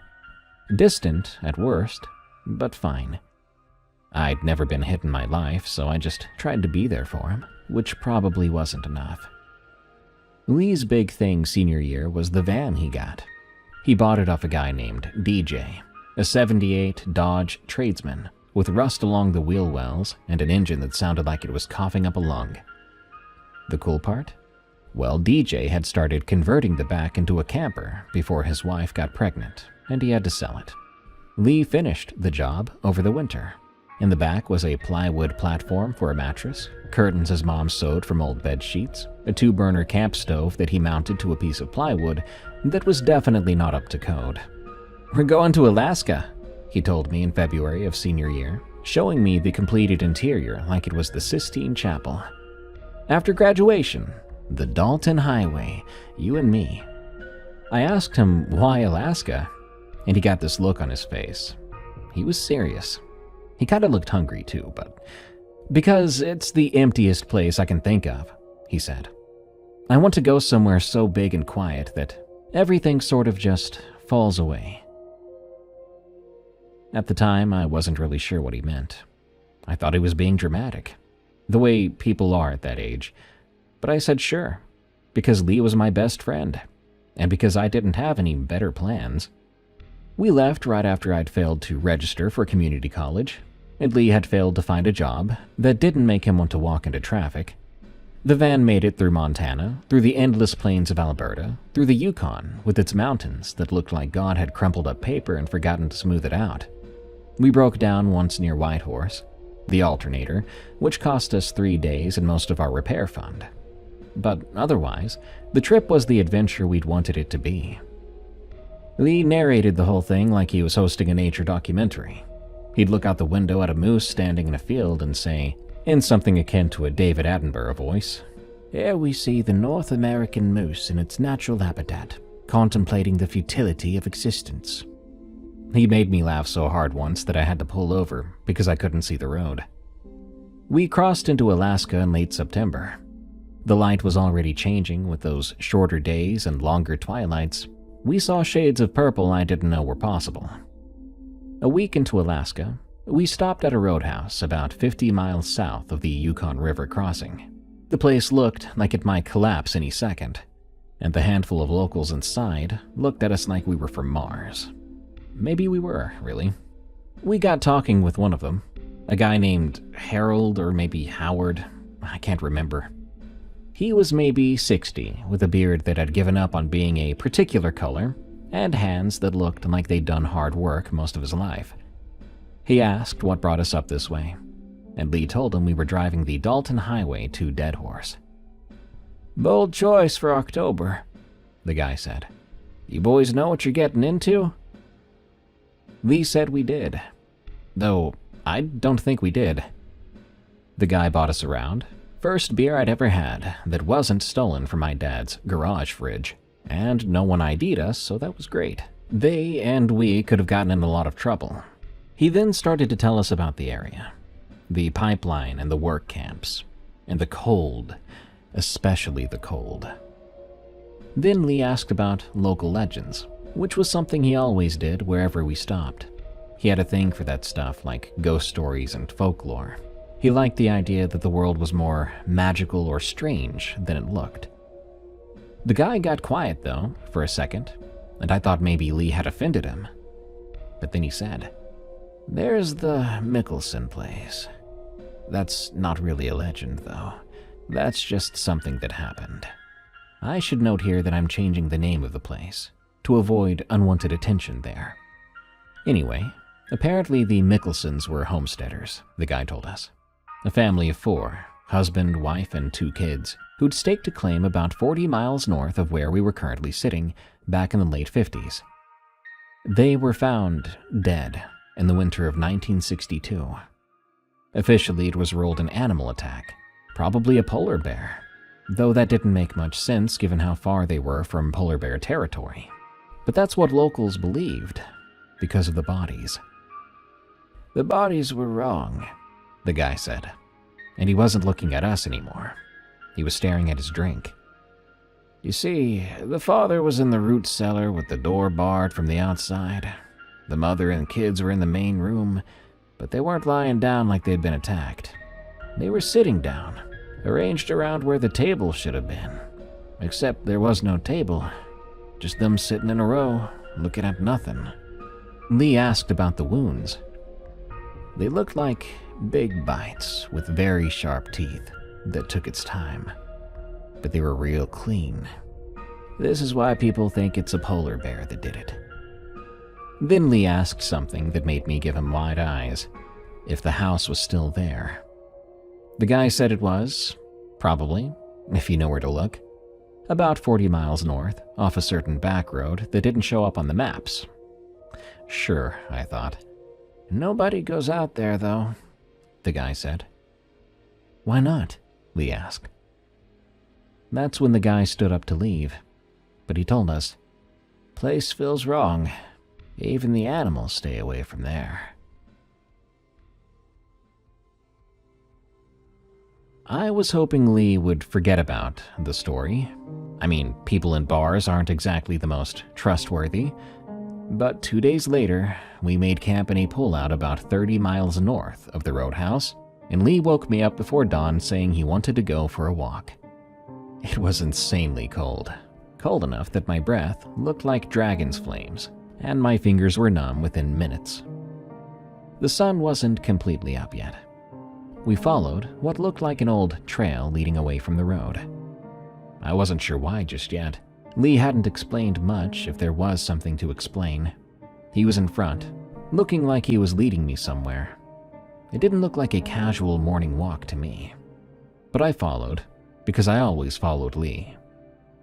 The landscape was tundra giving way to sparse black spruce, bunch of skinny half-dead trees all over the place, spaced far enough apart that you could see pretty far in every direction. There was no wind, though. Not really any sound, just our footsteps and breathing. I've been in quiet places before, but this gave me some weird vibes. We'd been walking for about 20 minutes when Lee stopped. Holy crap, he said. There it was. The house was smaller than I'd expected. Just a homestead cabin.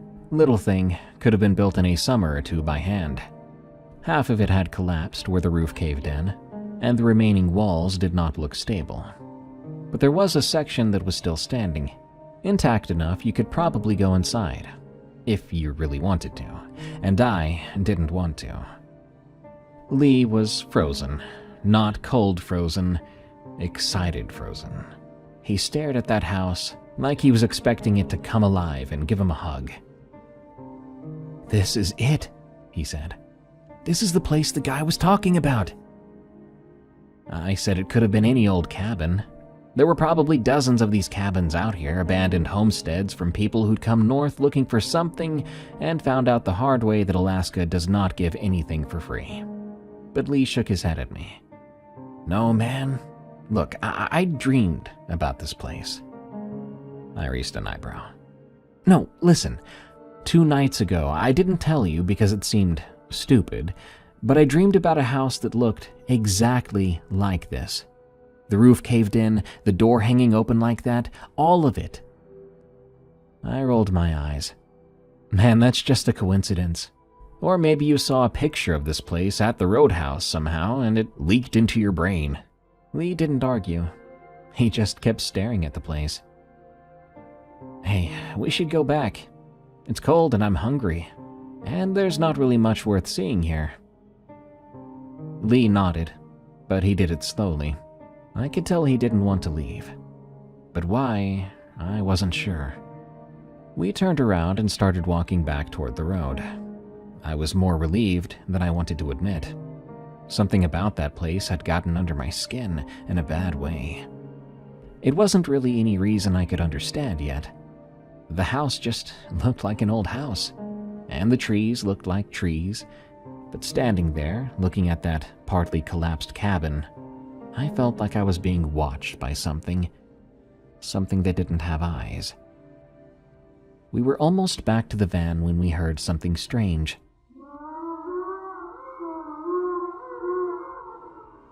It came from the direction of the house, a sound that I thought at first was wind moving through the collapsed structure. But as I said before, there was no wind. Then I thought it was an animal, a caribou or maybe a moose, making some kind of vocalization that I wasn't familiar with. It wasn't that either. It sounded like a caribou call, but wrong, stretched out, pitched low. It went on for maybe 5 seconds, then stopped. "Did you just hear that?" I asked Lee. He was standing by the van's passenger door, but he wasn't getting in. Now he was looking back the way we'd come, back toward where the house was hidden by sparse trees. "Hear what?" he said. "That sound, like an animal, or... I didn't hear anything." I knew he was lying. I knew Lee well enough to know when he was lying. But his face was blank, and his eyes were fixed on that tree line, and he wasn't blinking. "We should move the van closer to the house," Lee said. "Man, why in the world would you want to do that?" "So we don't have to walk as far when we go back." Go back. I should have said no to him. Should have said we weren't going back, that we were getting back on the Dalton Highway and driving to Dead Horse, like we'd planned, forgetting about that house and the story that guy at the bar told us. But Lee was already getting in the van. I was freezing cold, so I didn't feel like arguing. I told myself it didn't really matter. It was just a house. We'd look at the house, creep ourselves out, then leave, and that would be that. I got in and started the engine. The thing coughed to life, and I pulled back onto the road, driving until we found a spot where I could pull off closer to where the house was, because that's what Lee wanted. We parked about 200 yards away, close enough we could see the roofline of the house through the trees, more like what remained of it. Lee was quiet now. When I looked over at him, he was still staring at the house. He looked weirdly satisfied, almost like he was getting off to the fact that we were so close to the place. I was so confused by him at the time. Like, what are we even doing, dude? But I didn't say anything. I didn't want to be whiny on the trip. I often go back to that moment a lot, now that Lee has passed, thinking about how easy it would have been to just keep driving from that point. To have put my foot down, telling him that we were leaving. End of story. But I didn't do that. And 200 yards away through the thin black spruce, the house waited for us. And so did something else. That night, the first night, Lee seemed fine.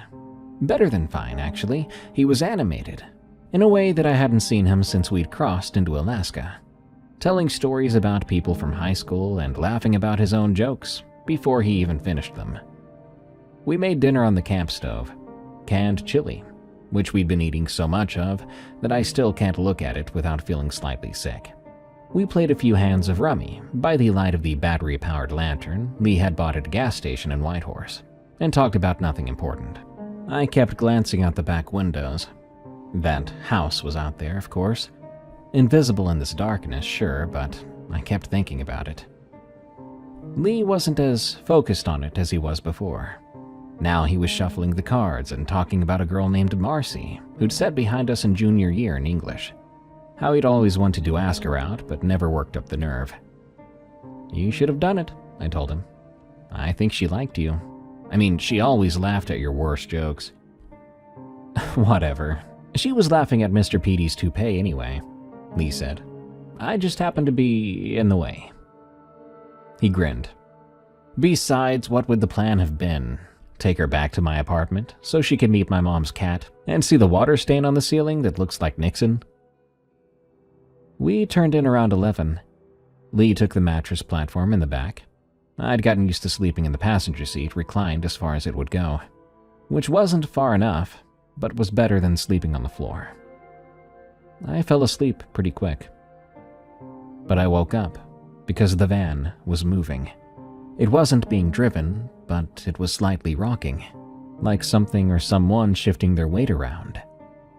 I opened my eyes and saw Lee sitting up in the back, his silhouette outlined against the window by the faint light of stars. He was staring at the house. I couldn't see his face, just the shape of him, motionless, except for his breathing. "Hey, Lee." He didn't answer for a few seconds. Eventually, though, he did answer. "Just looking." His voice was flat. Not like sleepy flat, but like he was emotionless. "At what, dude?" "The house." "It's pitch black out there, man. You can't see a thing." "I know." He lay back down. I heard him pull the sleeping bag up around himself, and I heard his heavy, slow breathing. I told myself it was just a waking dream. The guy was just half asleep, disoriented, maybe had a nightmare or dream of some kind of the Mickelson story, and he woke up confused. But then I heard that sound again.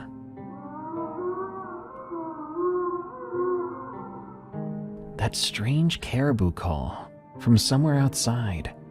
Closer than last time, but not right next to the van. Definitely closer. Not sure if whatever made it was closer to us, or if we were closer to it now. "Lee, you heard it that time, right?" "Huh?" he said. He didn't seem impressed or worried. "Oh, yeah." "What do you think it is?" "I don't know." I waited for him to say something else. Maybe sit up and investigate it with me or make a joke about it. But he didn't do that. He just lay there, and a few minutes later his breathing changed. He was asleep. But I didn't sleep the rest of the night.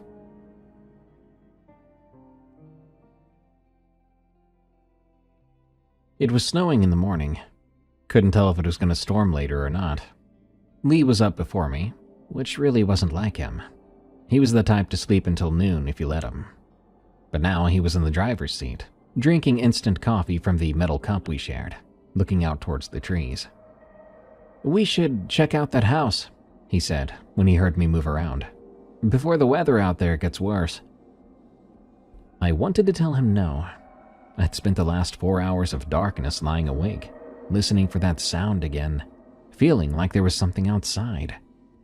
But it was daylight now, and in daylight things that seemed scary tend to seem more pathetic or not there. It was just an old cabin, old woods. "Fine," I said. "But I'd rather not stay too long, okay?" The walk only took a few minutes, mainly because the snow started to come down harder. Up close, the cabin looked even more decrepit than it had from a distance. The door was open, not hanging open like we first thought. It was standing open, like someone had pulled it wide and just walked away. Lee went inside first. The interior smelled kind of funny, and I tried not to assume it smelled like corpse considering the legend we were told. It took a second for my eyes to adjust in the dimness. Then I really saw what was left of the place.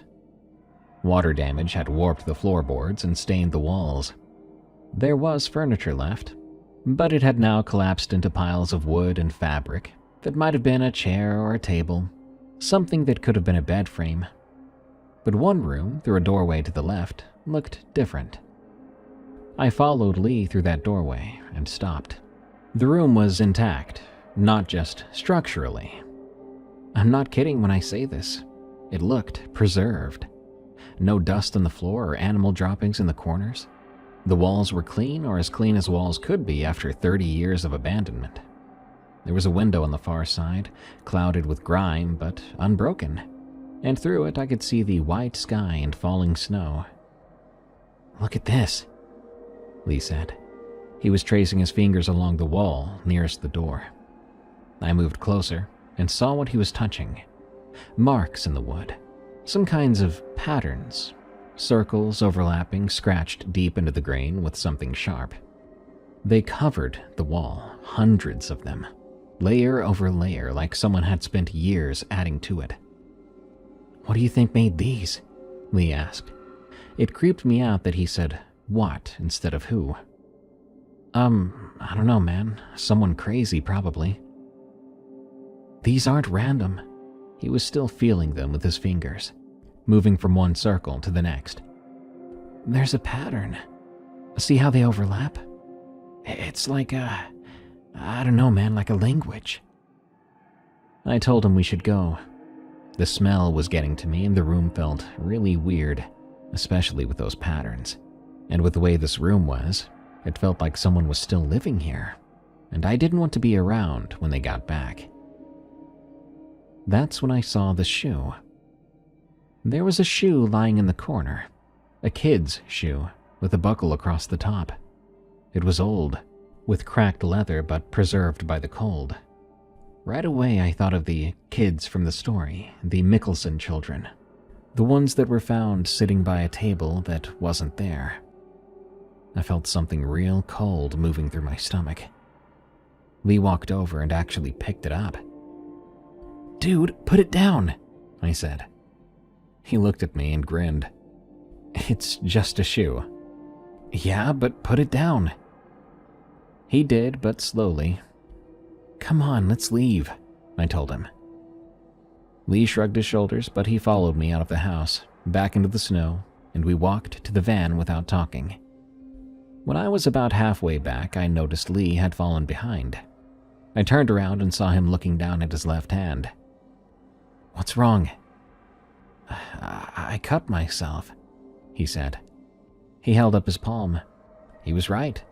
There was a deep slice across the meat of his hand, just below the fingers, deep enough that I could see the dark red of the muscle beneath the skin. Red was running down his wrist and dripping onto the snow. "Oh my God, when did you do that?"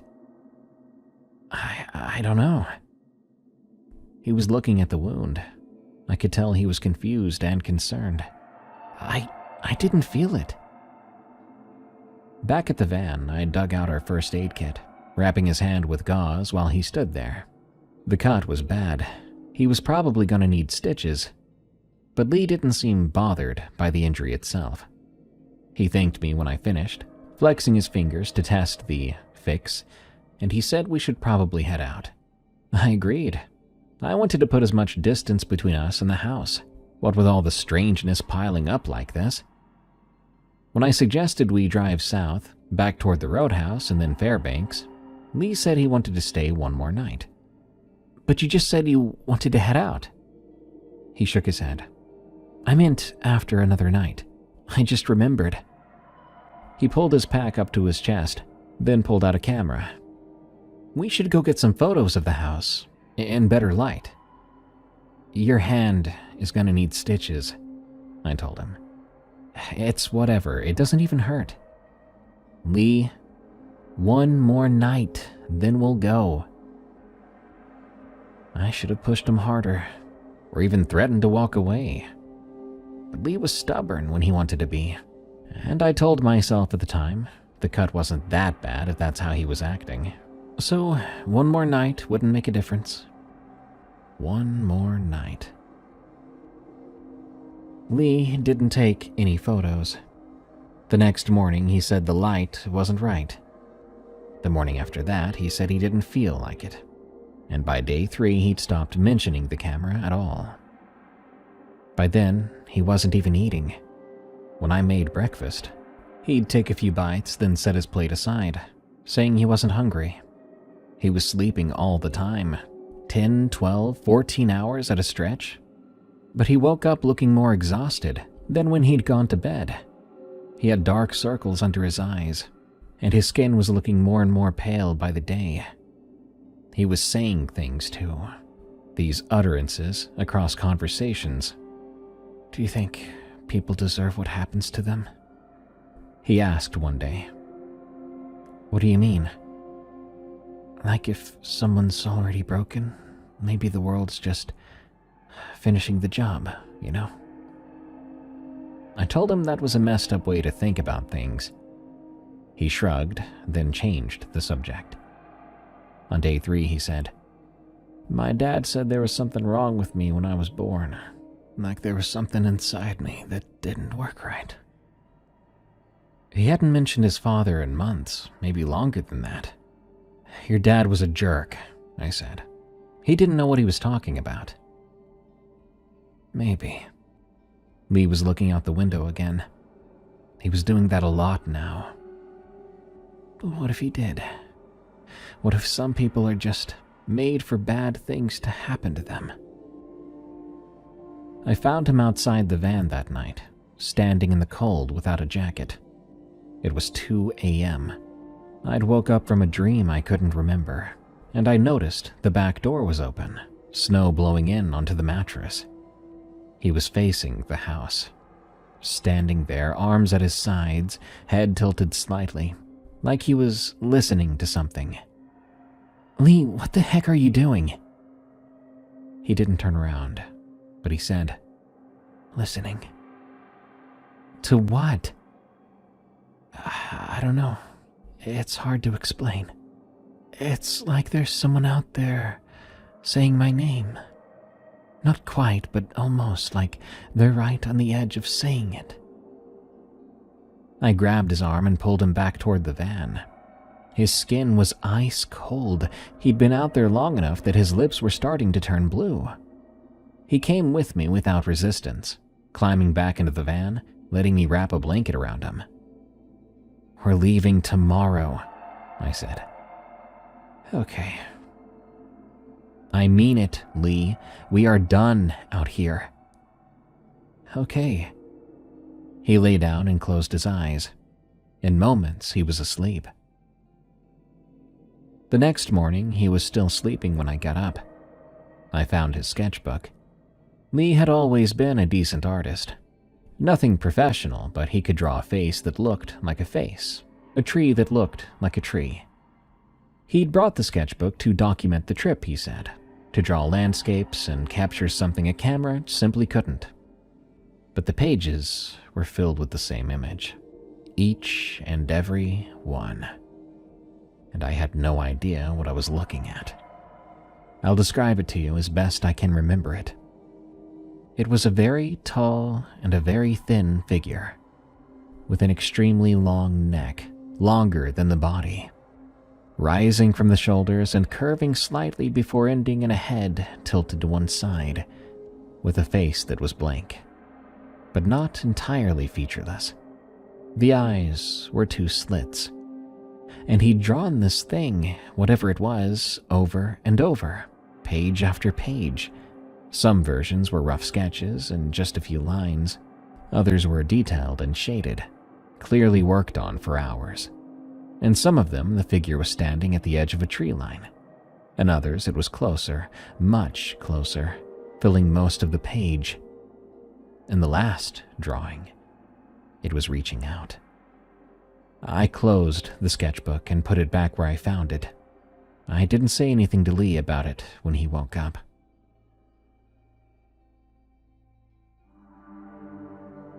I heard the sound again that night, closer than it had ever been, right outside the van, at most 20 feet away from us. That stretched, horrible vocalization. I went outside. I don't know why. It was the middle of the night and freezing cold, and I knew that whatever was making that sound was something I did not want to meet. But I went anyway. There I saw a shape at the edge of the tree line. In the dark, I could have told myself it was a dead spruce. The silhouette was roughly the right size, roughly the right shape, but there hadn't been anything there before. By that point, I knew every tree in that sparse forest. I had stared at them for hours while Lee slept, trying to convince myself that nothing was wrong, that we were alone like we were supposed to be. This was new, and it was too tall. And the top of it, the part that should have been branches, was tilted a bit. Whatever it was, it didn't move, but the sound was coming from its direction. I was sure of it. I went back inside, telling Lee we were leaving in the morning. He agreed immediately, which scared me more than if he'd argued. He was too agreeable sometimes, prone to changing his mind. Perhaps he was humoring me, like I was a child, afraid of something in the closet. That night, I wedged myself against the back doors and didn't sleep. Around 4 a.m., I heard Lee whispering. He was definitely asleep. His eyes were closed, his breathing slow and regular. But his lips were moving fast, sounds coming out. I couldn't make out any words. It wasn't much more than a murmur. There was frost on his breath even though the heater was running full blast. I watched him until dawn. That next morning, Lee's hand had gotten worse. The wound was sort of gray-pale at the edges now. Dark lines were creeping up from the wrist, which meant infection, and that meant hospital, fast. "We have to get you to a doctor, man," I said. "It's fine." "It's not fine, Lee. Look at this." I pulled up his hand to show him. He flexed his fingers. I could tell it was hurting him, but beyond that, there was nothing else to his face. No worry, no concern. "It'll be okay," he said. "Lee, these lines mean the infection is spreading. If we don't get you antibiotics..." I said, "It's fine." His voice was different, harder than I'd heard it before. He looked up at me, and for a second I didn't recognize my best friend. He looked cold and hostile, like he was talking to a stranger now, or perhaps I was a threat to him. Then it passed. Suddenly, Lee's expression softened, and he rubbed his eyes with his good hand. I'm sorry," he said. "I'm just tired." "You're right, we need to go back." That flip-floppiness again. I started packing up while Lee was in the passenger seat, staring out the window. He didn't offer to help. He sat there watching the tree line, his wrapped hand resting on his knee. When I got behind the wheel and started the engine, Lee spoke again. "I don't think I'm supposed to leave." "What?" "I don't know." He was still looking out the window, his voice distant and confused, like he was trying to describe a dream that was already fading. I just don't think I'm allowed." I put the van in gear and pulled onto the road anyway. We made it about 5 miles when Lee started to hyperventilate. He was gasping, clutching his chest, tears streaming down his face. I pulled over and he bolted out of the van before I could stop him. Just threw open the door and started back the way we'd come. I caught up to him on the shoulder of the road. He was trembling, mumbling things that didn't make sense. "He knows me. I was already his. I have to go back. I can't leave." "Lee, look at me, man. Look at me." His eyes were horrible. His pupils were massive, like he was in the midst of the world's worst trip. He looked at me, or perhaps through me, then said, "I was always going to end up here. Don't you get that? Some people aren't just made for this." I grabbed him and began to drag him back to the van practically. But he didn't put up a fight. Instead, he went limp, all the resistance draining out of him like water. I got him into the back and told him to stay there. Just stay there while I figured out what to do. I heard the sound again as I climbed into the driver's seat. The caribou call coming from somewhere behind us. Much, much closer. In the rearview mirror, I could see the tree line, and past that tree line, I could see... No, I couldn't have seen that. We were 5 miles from the house now. There was no way to see the house from here. But I saw it. I swear for a second, I saw it. Like the distance we drove never happened. I started to drive, and I didn't look back. We drove for 2 hours before I felt safe enough to stop. By then, we'd passed a work camp and a cluster of vehicles that might have been a surveying team, and the road felt like a road again, instead of a thread stretched across something that wanted to swallow it. I pulled into an actual campground, one with marked spaces and a pit toilet, and, most importantly, other people. A pickup truck with Oregon plates was parked 2 spaces over, and I could see a man and a woman setting up a tent in the fading afternoon light. Other people. Normal people doing normal things. I nearly cried with relief. Lee slept for 14 hours. I stayed awake for most of it, watching him breathe and waiting for him to start whispering again, or for his eyes to open with that wrong and empty look. But he just slept, deep and seemingly peaceful. The guy was exhausted. The color started to come back to his face around hour 10, and by 12 hours, he looked almost like himself again. When he finally woke up, the first thing he said was, "I'm sorry." I asked him what he remembered. "Not much, to be honest." He sat up, rubbing his face with his good hand. "I remember the house. I remember feeling a certain way. Kind of like heavy, like something was sitting on my chest that whole time. And then it's just pieces." "Did I really try to walk all the way back?" "Yeah. I basically had to drag you back to the van." Jesus. He looked down at the bandaged hand, flexed his fingers. "I feel like I've been sick for a month. What the heck happened to me?" "No idea.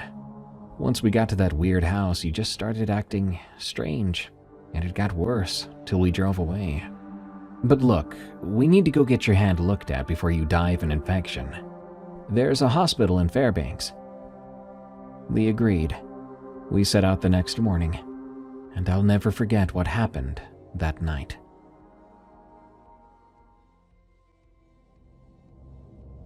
The van's radiator had been threatening to overheat since Whitehorse. At about 4 hours south of the campground, it finally made good on that threat. The temperature gauge climbed into the red, and I pulled over before something expensive happened. We were in the middle of nowhere now. No work camps or surveying teams, just road and tundra and the mountains in the distance, already capped with snow. "How long?" Lee asked. "It'll probably take a couple hours," I replied. "We need to let it cool down completely before we add more fluid." He nodded. He'd been pretty quiet compared to his usual self during the drive, but it was a different kind of quiet, like thoughtful instead of being vacant. My best friend was back, though he did look a bit worried now, which was good. He had been looking out at the landscape, really looking at it, like he was seeing it for the first time. "God, it's beautiful up here," he said. "I didn't notice it before." "Well, you were pretty out of it." "Yeah. Do you think there's something wrong with me? Like fundamentally wrong?" I thought about his father. The years of belts and bruises and being told he was born broken. I looked at him. "No, Lee. I think some bad things happened to you, and you're still dealing with them. That's not the same as being wrong." Lee didn't reply, but I could tell some of the tension left his shoulders, and he smiled at me. We waited. The sun set. I'll tell you, there's nothing quite like the Alaskan sunset. It might be freezing cold out, but if you can endure it, you may just see the most beautiful sights in the world. We wrapped ourselves in sleeping bags and talked. About like what we would do when we got home, and whether Lee should see a doctor about more than just his hand, or places we would want to visit someday, places that weren't trying to kill us. Around 9 p.m., I fell asleep. I didn't mean to. I was exhausted. I'd barely slept in days, and the sleeping bag was warm. Lee's voice was familiar again and comforting, and at some point, my eyes closed and just wouldn't open again. I woke up suddenly because of the cold. This didn't feel like the cold of a heater that had been off for some time. It was sudden and sharp, like a door open. I opened my eyes, and I saw that the passenger side was empty. The door was hanging open. Outside, the stars were bright and hard, and the temperature had dropped to something that hurt to breathe. Lee was gone. I grabbed the flashlight from the glove compartment and went after him. His footprints were easy enough to follow in the thin layer of snow that had fallen while we slept, a trail of boot prints leading away from the van toward the tree line about 100 yards to the east. I followed them quickly. The footprints ended at a pile of clothes. Lee's jacket, his shirt, his jeans, boots, socks, underwear, everything he'd been wearing was now folded neatly in the snow, like he'd taken them off with care and set them aside. Beyond the pile, a new set of prints continued toward the trees. Bare feet, Lee's. I ran after them. I found him about 100 yards past his clothes, still walking. The guy was naked now, his skin already turning colors I didn't want to think about, and he was moving with a steady stride, like someone going to meet a friend. His feet were leaving blood in the snow. The cold was already damaging the tissue, and he was walking on wounds that he apparently wasn't feeling. "Lee!" He didn't stop, and he didn't turn to me. He showed no sign that he had heard me at all. I caught up to him and grabbed him by the arm. His skin was ice, so cold it burned my palm. I pulled him around to face me, and what I saw made my stomach drop. His face was slack, peaceful. His eyes were open, but they weren't looking at me. They were focused on something past my shoulder, in the direction he'd been walking. There was this small smile on his lips, so satisfied, so comfortable. "It's better this way," he said. His voice sounded dreamy. "I was always going to end up somewhere cold." "Lee, we have to go back. You're gonna die out here." "I know, and that's okay. I was already his. I've been his the whole time. Probably always." I tried to reply, but my breath became a choking gasp, because I saw something then. Something at the tree line. I saw what was waiting for Lee. It was so tall, and so very thin, emaciated. Limbs so long and thin, they looked like tree branches. And the skin across the entirety of it was charred, dark and cracked like something had been burned, but was still somehow alive. There was nothing between its legs, just smooth, dark skin where anatomy should have been. Its neck, though, it rose from the shoulders and kept rising longer than the torso, longer than the arms, curving slightly as it went up, like the stem of a wilting flower. And at the top of that impossible neck was a head that lolled to one side, heavy, dangling at an angle that would have broken a human spine. The face had no mouth, no nose, and instead of eyes, I saw instead these long horizontal slits, like wounds that had never properly healed. And those slits were fixed on Lee with something I can only describe as patience. Whatever that freaking thing was, it wasn't moving or beckoning him. It was standing there at the edge of the trees waiting, and if you were too far away from it, you would think it was just a tree. But I was close enough now, and there was a reason Lee was staring at it. It was the someone who had always been coming, or so he thought. The one who was walking towards you one step at a time. And here was Lee, approaching it, or at least trying to. "Lee," my voice cracked. "Lee, please." He looked at me, and I saw that flicker again in his eyes, the real him coming out for a moment. He panicked and said, "I can't stop. I don't know how." I hate to admit this next part, because I never would have done it, not in any other situation ever. But I punched him then, square in the jaw. I'd never punched anyone before. I didn't even know how to make a fist properly. For some reason, I thought you kept your thumb inside your fingers. I swung and my knuckles connected with his jaw. It was sloppy and it hurt me, but he dropped like someone had cut his strings. I then grabbed him under the arms and started dragging him back toward the van. He was heavy, 180 pounds of dead weight, and my feet kept slipping in the snow. My hands were cramping from the cold and the weight, and behind me, I could hear something. A dragging sound. Something heavy moving across the frozen ground, coming much, much closer every second. I didn't dare look back. I'd learned enough in the past week to know that some things you shouldn't give a second look. You just run. I made it to Lee's pile of clothes and didn't even stop to grab them. I made it to the van and somehow got the back doors open and somehow hauled Lee inside and somehow got the doors closed behind us. I blame adrenaline. The engine wouldn't start on the first try. Either the cold had thickened the oil, or the universe just wanted me and Lee to suffer a bit more. But it caught on the third attempt, and I threw it into gear and floored the accelerator. The temperature gauge climbed into the red immediately, but I didn't care. I couldn't afford to. I drove with the warning light screaming at me until the tree line was a mile behind us, 5 miles, 10 miles. Thank God we got that far. I drove until the sky started to lighten up. Soon I could make out a work camp ahead, lights and vehicles and people. I pulled over and finally looked over at Lee.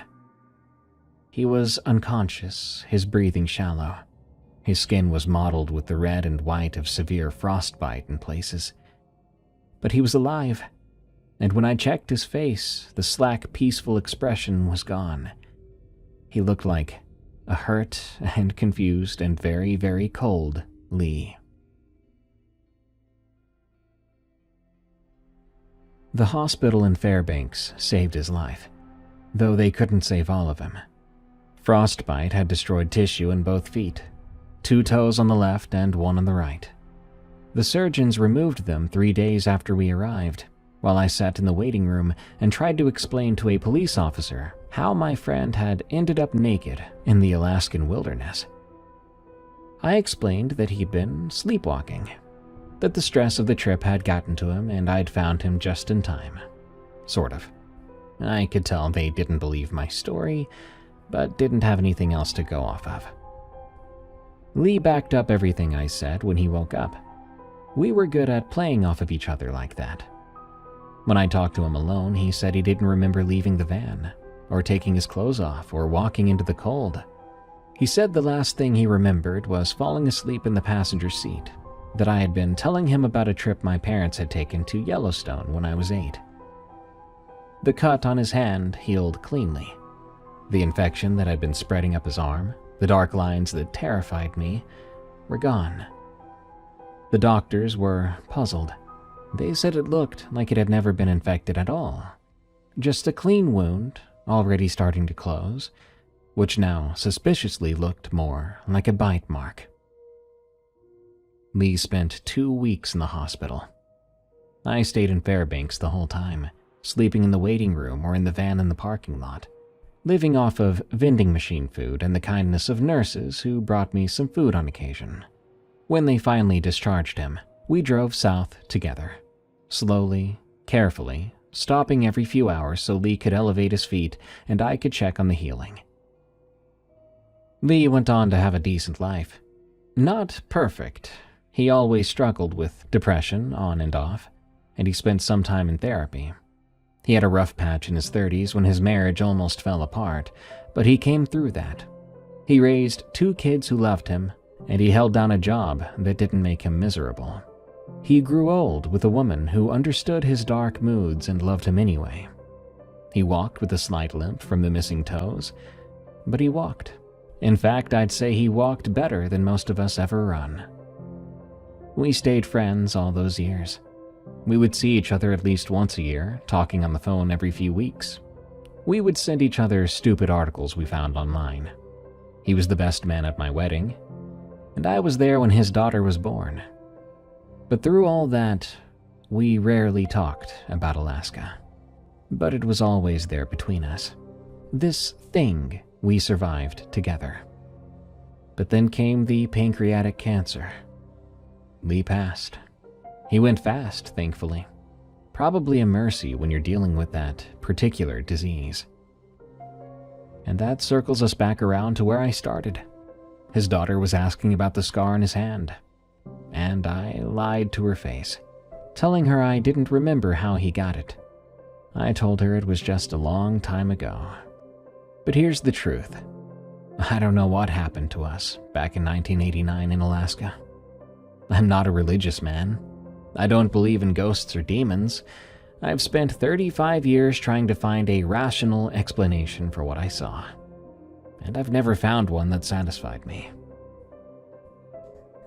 I'll try to explain what I think I believe, to at least give you people some satisfaction. I think there are places where something went horribly, terribly wrong a long time ago. Old, dark places. And those places remember things. And sometimes those things reach out, looking for the kind of person they can use. People who are already hurt. People who are already carrying something dark inside them that they can make use of. People like Lee. And the thing I saw in those trees, the tall burned figure with the insane neck, I don't think it was hunting Lee. I think it was cultivating him. Finding the cracks that were already there and widening them, feeding on his pain, waiting for him to give up and walk right into its arms. And if he had, I don't know what would have happened. I'm just glad I was there to bring him back before he could do that. If you're out there and you're listening or reading this, I'd really love to know what you think it was. Is there a demon or something that matches the description? An entity that feeds on people's sadness or depression? Before I go, let me just say this. If you're ever driving through Alaska and you see a partially collapsed, old rustic small home through the woods on the side of the road, you should probably forget you ever saw it.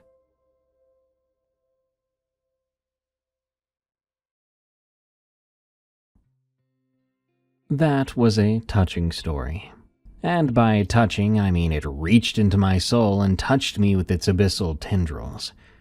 What is this entity? Does it match any known monsters or folklore creatures in North America? Whatever it might be, just make sure to take your next hike or camping trip with a smile. No sad thoughts, got it? Because there could be something out there hungry for your inner darkness. Good night. Thanks for tuning in to this episode of Unexplained Encounters. I've been your host, Darkness Prevails. You can follow this podcast every week on Wednesday on Spotify, Apple Podcasts, or your favorite podcast app, or catch it on YouTube at Darkness Prevails.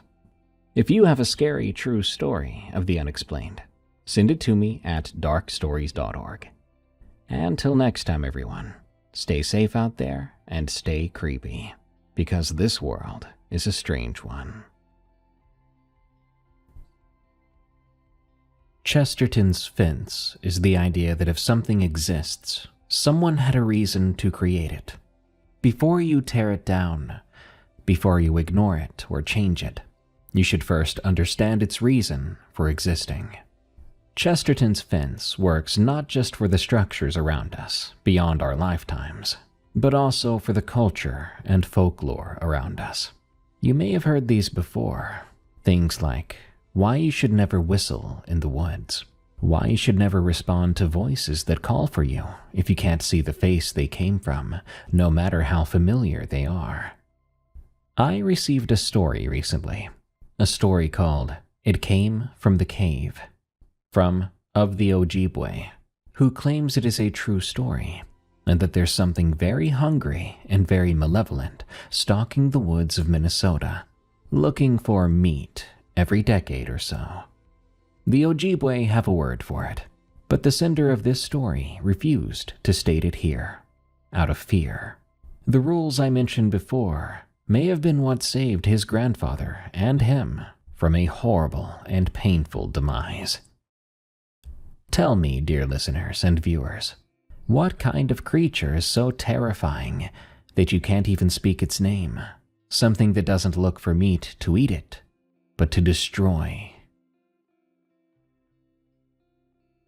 I grew up in a hunting family, my mother's side mostly. Her father, Emmett, was the one who taught me to shoot, to track, to clean a deer and pack out the meat. He had Ojibwe blood from his grandmother, and while we weren't traditional in any formal sense, certain old beliefs had filtered down through the generations and settled into the way he moved through the world. He didn't talk much about them, though. They just were rules you followed without needing to understand why, like keeping your finger off the trigger until you're ready to fire. I respected those rules even when I didn't believe in them. I wish I'd asked more questions while he was still around. But I'm here to tell you a story. The story about how one November, something came out of the cave near our cabin. Or maybe it was something that had always been there, waiting in the dark, and that was simply the year it decided to make itself known. Our cabin sat in the northern Minnesota wilderness, about 50 miles south of the Boundary Waters, so remote that the nearest town was about 2 hours by paved road, and from there it was another 40 minutes down a series of old trails that got worse every year. My great-grandfather had built the original structure back in the 1940s, and Emmett had expanded it over the decades, adding a second room and a covered porch that looked out over a small creek. It was primitive by most standards. No electricity or running water, a wood stone for heat and kerosene lamps for light. But I loved it there in a way I've never loved anywhere else. The smell of that place is burned into my memory. That wood smoke and coffee and gun oil smell. Not to mention the wet leaves, pine sap, and mineral scent from the creek. For most of my life, it felt like the safest place on earth. About a quarter-mile northeast of the cabin, up a rocky ridge thick with old-growth timber, there was a cave. I don't know how deep it went. I never found out, and I never intend to. The mouth was wide, maybe 15 feet across, and it descended at a shallow angle into absolute darkness. Even on bright summer days, you couldn't see more than 20 feet inside before the light just stopped, like something was eating it. I hated that cave. I hated it as a child, and I hate it now as a grown man. I don't think hate is even the right word. It's more like the feeling you get when you're standing at the edge of a high drop. That twisting pressure in your stomach. That whisper in the back of your skull telling you to step back. I felt watched whenever I was near it. Studied, sized up. I told myself it was just the darkness playing tricks. Your brain inventing threats in places it can't see. But over time I noticed that animals avoided the area too. Deer trails curved around that ridge rather than crossing it, and birds did not nest in the trees nearby. My grandfather had one rule about the cave, and he only stated it once. I was maybe 10 years old, and I'd wandered closer than I should have while exploring. He found me standing at the base of the ridge, looking up toward the dark mouth, and he grabbed my shoulder hard enough to leave a bruise. He told me I was never to go near it, never to look into it, never to even think about it whenever I was out in these woods. His voice, though, was calm, but there was something underneath it that was different than usual. When I asked why, he shook his head and said some places were better left alone. I assumed he was worried about the practical dangers, like dangerous animals or unstable rocks. That made sense. That was easy for me to believe. So I believed it for 12 more years. My grandfather was not a superstitious man, in the way that most people might use that word. He did not believe in ghosts or UFOs, or any of the things you might see on TV. But he carried certain rules from his upbringing, which had been passed down from his grandmother and her people, and he followed them with a quiet consistency that I only recognized in hindsight. Don't whistle after dark. Do not say the names of the dead in the woods. If you kill an animal, think it. Small things, easy to dismiss as quirks or old habits. But there was one warning that stuck with me, even before I understood why. I was 15, helping him scout a new tree stand location in early autumn. We'd split up to cover more ground, and when I finished checking my section, I called out to him. But he didn't answer. I called again, louder, and I heard his voice respond from somewhere to my left. So I started to walk towards it. Then he was suddenly right in front of me, coming from the opposite direction. I asked him if he'd heard me calling, and he said he had. I asked why he hadn't answered me the first time, and he stopped walking. He said to me that if I ever heard something call my name out in those woods, I should never answer it, not until I could see its face. I remember laughing, thinking he was joking, but his expression didn't change. I wanted to know what he meant. He said that there's something out there that likes to learn voices. It would listen, and it would practice, and eventually, it would try to use it. He said it had a face that I would not want to see. I didn't know what to say to that. I asked if he was serious, and he just told me to remember what he said. Then he started to walk again, and we never spoke about it after that. I thought about it, though. I thought about it every time I noticed him scanning the trees before responding to my shouts. I thought about it every time I caught him standing still, listening to something that I couldn't hear. I told myself it was just an old man's thing, a story he'd been told as a child that had calcified into some habit. I wanted to believe that. The drive up that year was the same as every year before it. We left before dawn and stopped for breakfast at a diner near the highway, then again for gas at the last station before the logging roads began. The truck was loaded with enough supplies for a week. We'd made this trip every season together since I was 12, and there was a comfort in this routine. It felt like a ceremony or ritual. The first thing I noticed was the quietness. Not all the sound was gone. The truck engine rumbled, the tires crunched over gravel and frozen mud. Wind moved through bare branches. But beneath all that, there was a stillness that felt horrible. Normally, the woods this time of year were busy. You'd see movement everywhere, life preparing for winter.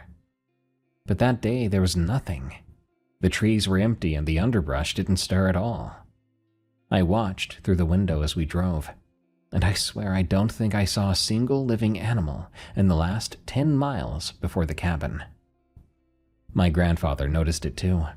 I could tell by the way his hands tightened on the steering wheel. I even caught him flicking his eyes to the tree line a few times. But, as usual, he didn't say anything about it. So neither did I. When we arrived, we unloaded the truck, carried everything inside, and got the wood stove going. By the time the cabin was warm, the sun was starting to sink. I told him I was going to walk the nearby trails before dark, check for deer sign, get a sense of where we should focus in the morning. He nodded and told me not to go too far. There was something in his voice that made me want to ask what was wrong, but I didn't. I wish I had. The trails out there were empty. Not just quiet, but empty.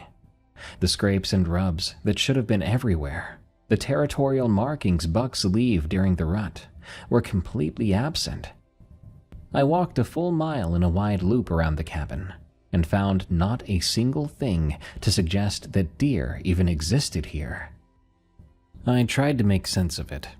Maybe Rudd had pushed them further than usual, I thought. But that didn't feel right. Deer don't just abandon an area, not like this, not all at once. When I got back to the cabin, my grandfather was standing on the porch with a cup of coffee, looking out at the darkening woods. He asked what I'd found, and I told him. He didn't seem surprised like I was. He nodded slowly, his gaze drifting toward the northeast, toward the ridge, where that cave we couldn't currently see stood. He told me we'd see what morning brought, and then he went inside. I stood out on the porch for a while longer, watching the last light fade from the sky. Only moments later, I felt watched.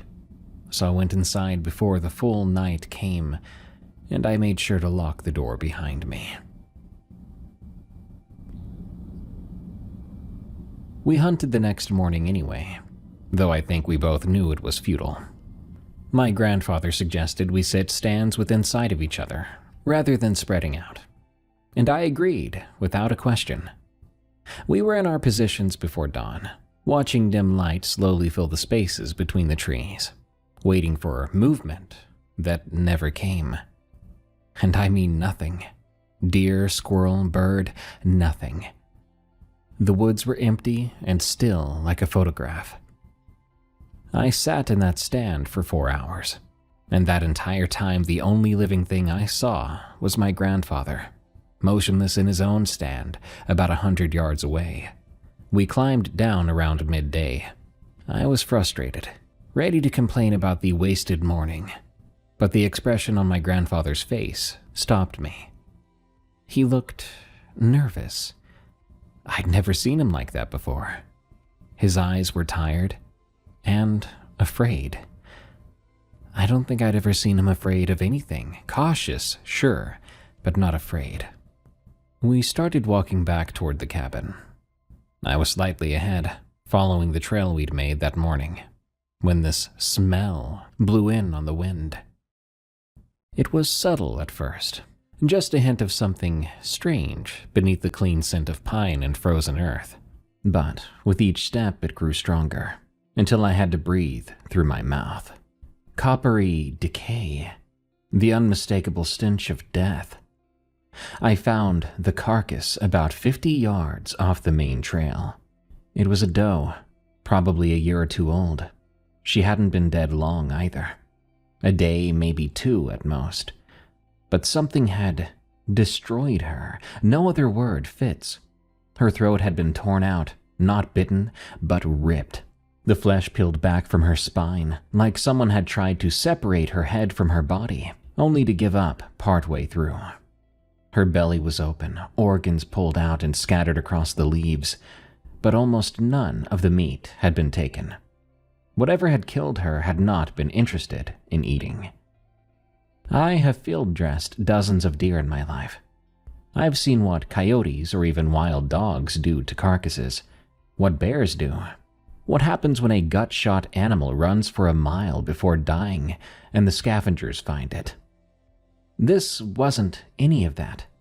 This was violence for the sake of violence. It could almost be seen as a message, but at that time, I didn't understand that. The worst part was the tree. About 10 feet away from the carcass, an old oak tree rose from the forest floor. Its bark was gouged with claw marks, deep, vicious slashes torn through to the pale wood beneath. I walked over to it, my boots crunching on frozen leaves, and looked up at the marks. They started at about chest height and ran upward in parallel lines. 4 claws, maybe 5. The highest marks were at least 8 feet off the ground.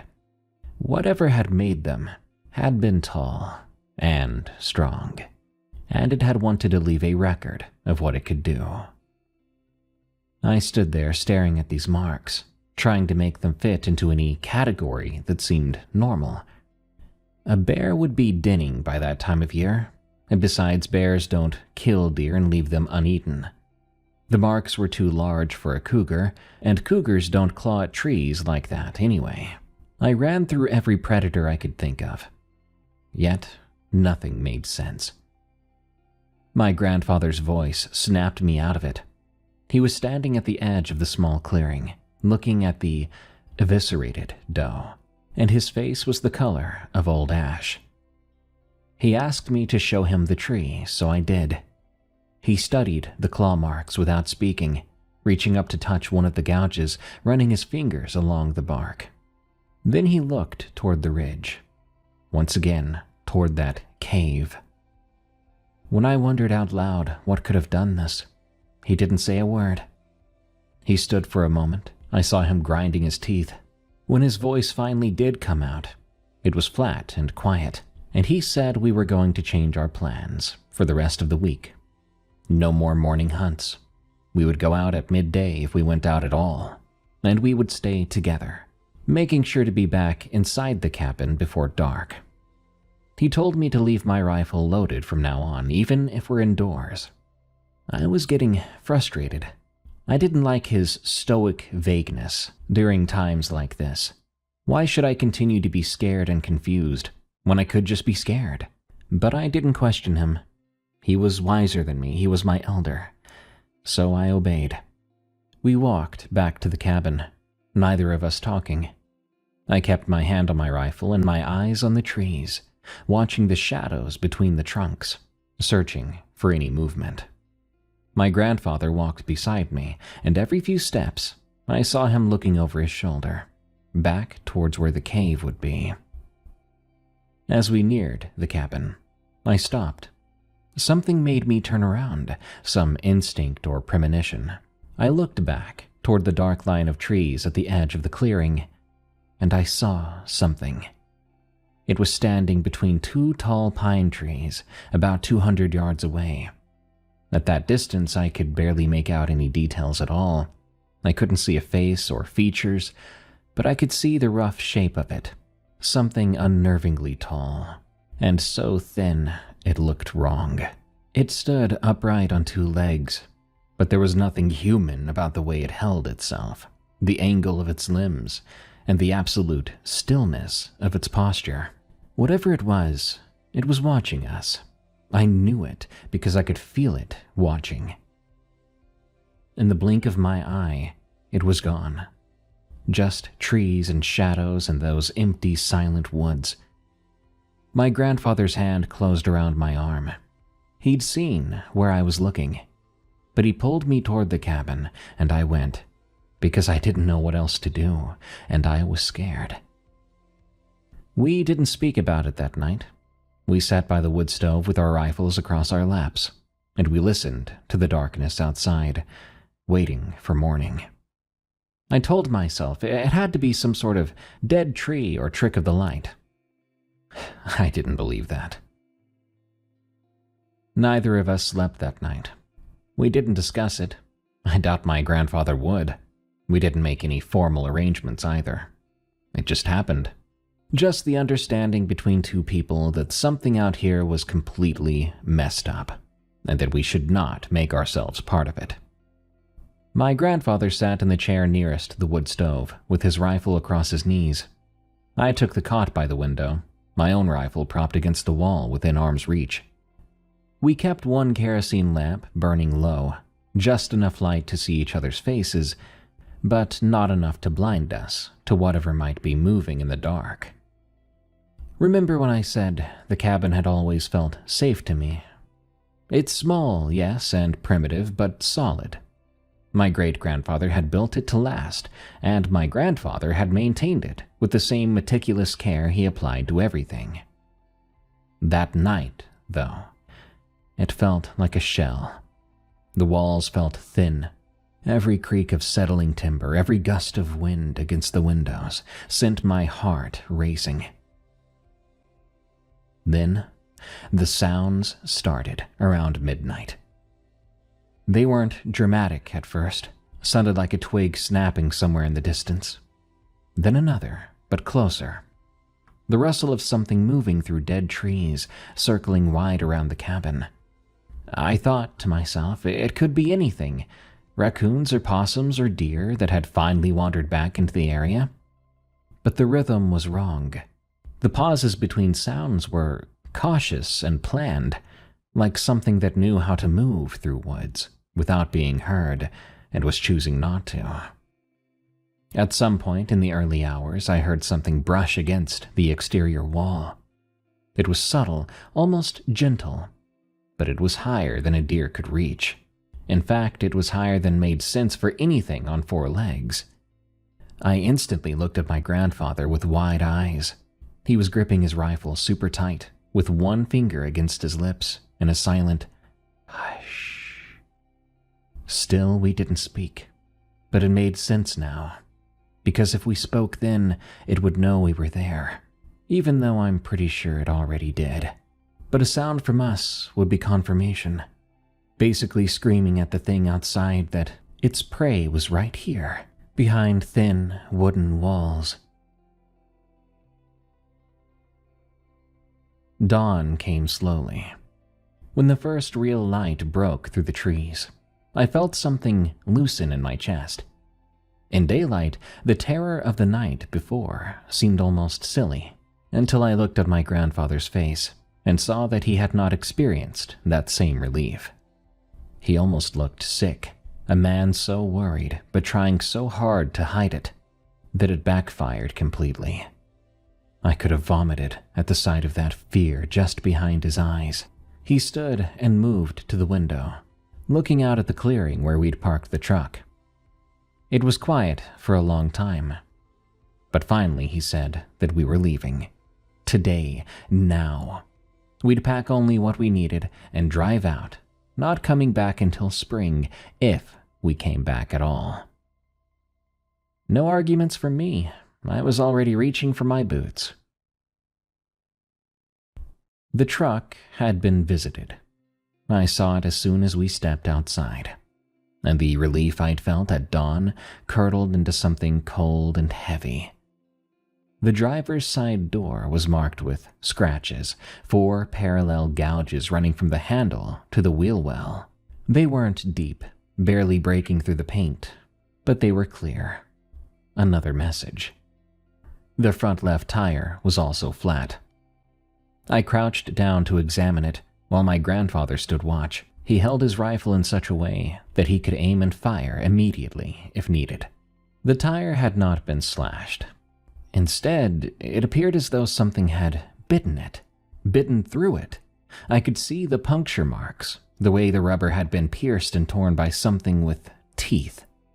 The size of the bite was wide, too large for anything I could name. Around the truck, the ground was churned with tracks.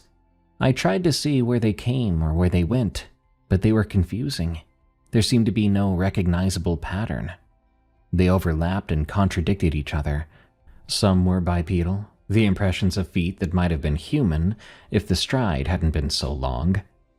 Others showed what looked like hands pressing into the mud, as if whatever made them had dropped to all fours, to move faster, or even to smell the ground. The gait shifted randomly between the two, and I could not construct any anatomy that would move that way in my head. My grandfather had a spare tire, luckily, and he changed it, without a word, of course, while I stood guard. It took nearly an hour. The whole time I felt that watching sensation pressing against my back, that awareness of being observed. The woods around the cabin were utterly still. No birds and no wind. Nothing but that terrible, patient attention. When he finished, my grandfather stood and wiped his hands on his pants. He looked up at the sky, gauging the position of the sun, and I saw something in him that made my stomach tighten again. He then said that the old roads would be slow going, muddy, rutted, treacherous in places where erosion had eaten away at the surface, and he said we would not make it to the main road before dark. Then he said we'd have to wait until morning. One more night. We should have stayed inside. I know that now, but the thought of sitting in that cabin for several more hours waiting for darkness to fall was unbearable. My grandfather suggested we scout toward the south, looking for a shorter route out, a path that might cut our drive time enough to give us a margin before sunset. I agreed because I needed to move around. I needed to feel like we were doing something other than waiting to be hunted. We found another carcass, a quarter-mile from the cabin. This one was a buck, a mature 8-point, and it had been dead for several days. The corpse was bloated, the smell was rancid, and it had been destroyed in the same way as the doe we'd found before. I made myself look at it long enough to confirm what I already knew. Then we moved on. That wasn't the end of it. There was another carcass, much fresher. A doe maybe 2 days dead, destroyed in the same way. Then we found a third, and it was still warm. I found it in a shallow ravine, steam still rising from the exposed viscera in the cold morning air. The blood hadn't even congealed yet. Whatever had killed this animal had done it within the last hour, maybe less. It had been alive when we woke up that day. It had been killed while we were changing the tire. My grandfather stood at the edge of the ravine, looking down at the corpse, and I watched his face as he worked through that same realization that I'd just reached. These kills were not random. They weren't even about food. These were markers, boundary signs. When I thought about the location of each body, the first to the northeast, the second to the east, and the third to the south, I understood. They formed a perimeter around our cabin. Something was marking its territory, and our cabin and us were inside of it. I asked my grandfather what was going on, demanded to know what he knew and what he'd been keeping from me, what any of this meant. My voice came out louder than I intended, cracking, and he didn't answer for a long time. But eventually he simply said we had to go back inside. He talked while the afternoon light faded outside the windows. He did not, obviously, tell me a complete story. He did not lay out some neat narrative with a beginning and middle and end. Instead, he spoke in fragmented, half-finished thoughts, like someone describing something they've spent a lifetime trying to not think about. I didn't push him. I was finally getting some answers, so I just listened. I'll do my best to explain what he said. He'd seen it before. He was young then, 19 or 20 years old, hunting with his grandmother in these same woods during a hard winter when food was scarce and the animals behaved strangely. Something had come to their camp one night. He never saw it clearly, just movement in the darkness, shapes that didn't seem right, sounds that couldn't come from any normal animal. His grandmother was so scared, she made him hide beneath a pile of blankets in the corner of the tent. She told him to stay silent, no matter what he heard, no matter what called his name. She had done something, he didn't know what, some kind of prayer or ritual, words in a language he didn't know. She made these gestures that seemed to push against the darkness outside. And whatever it was, the thing left. They survived the night. Afterward, she told him about something that lived in those old places, saying that it slept for years at a time, sometimes even decades, in hollows, deep woods, or caves. It woke when it was hungry, and when it woke, it killed, and what it hungered for was not food, but death. It killed for pleasure. She said the thing was sick, not an animal and not a spirit, but something caught between. She claimed that it had once been human, maybe, or had worn human shapes, but had been twisted into something nightmarish.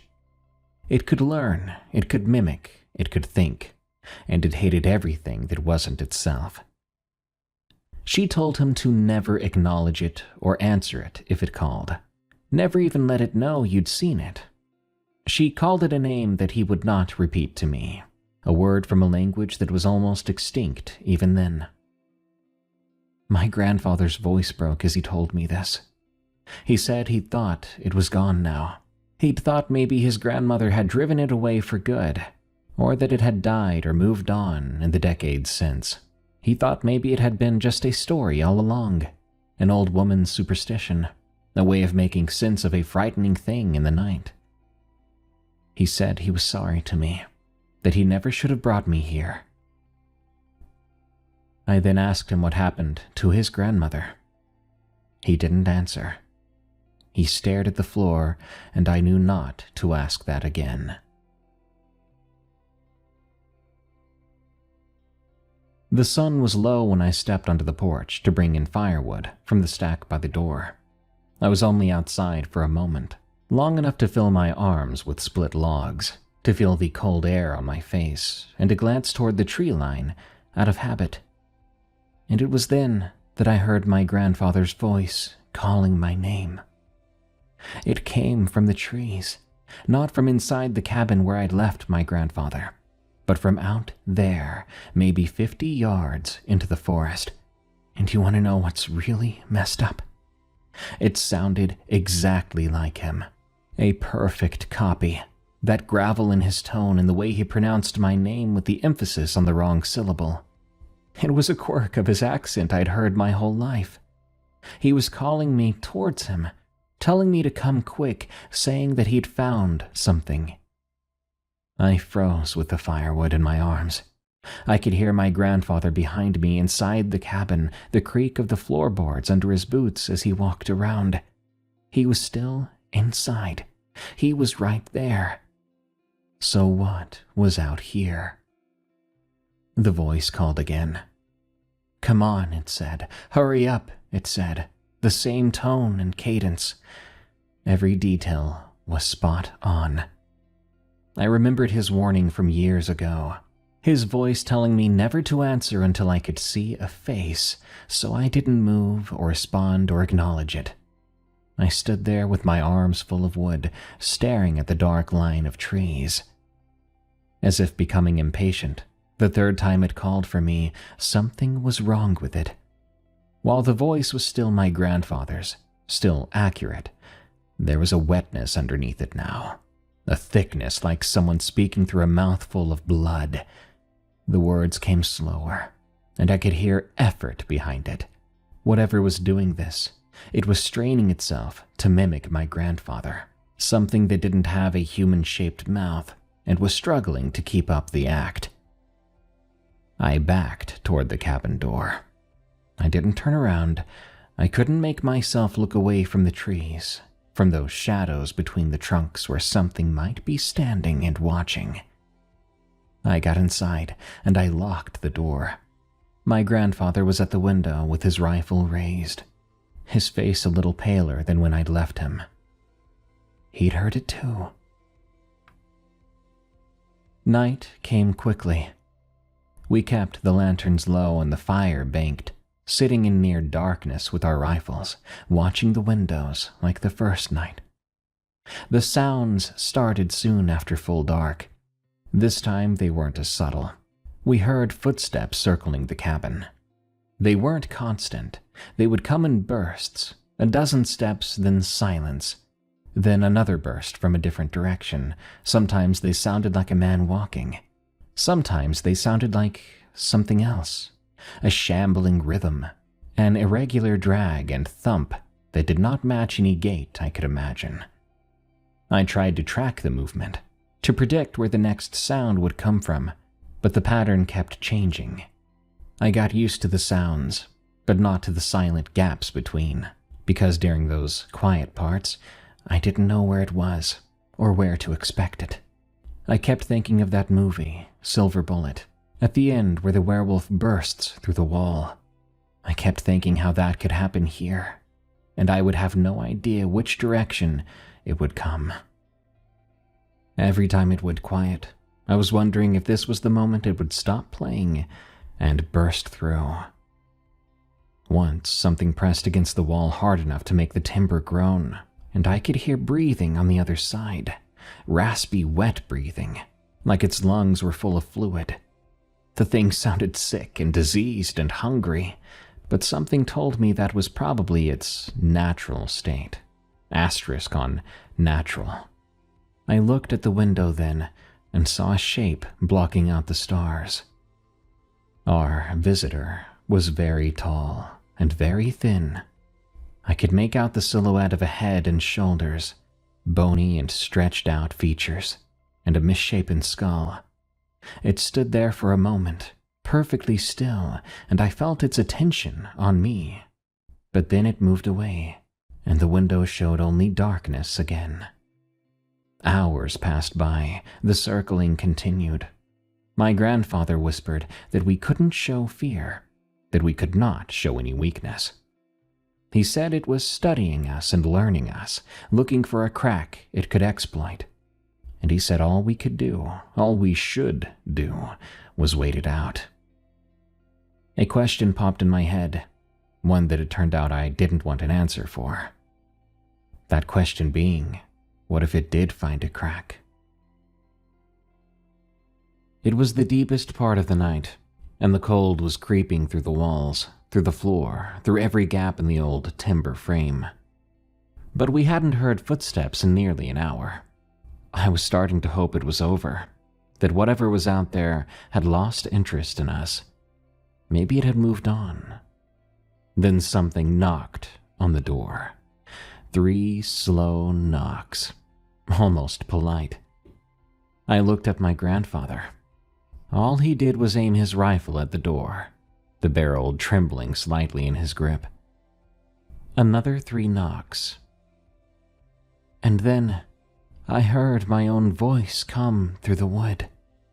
It said my grandfather's name, asking to be let inside. It said it was cold out here, that it had gotten lost in the dark, to please open the door. Every word was perfect, every aspect of the voice. My mind was boggled by the way it even understood my quirks, the way I swallowed certain syllables. It was me. It was exactly me, my voice, asking my grandfather to open the door. I felt the blood drain from my face. My throat closed up. I couldn't have spoken back to it if I wanted to. My grandfather hovered his finger over the trigger. Then there was silence. Long, stretching silence. Suddenly, from just outside the door, so close it might have been inches from the wood, there was a laugh.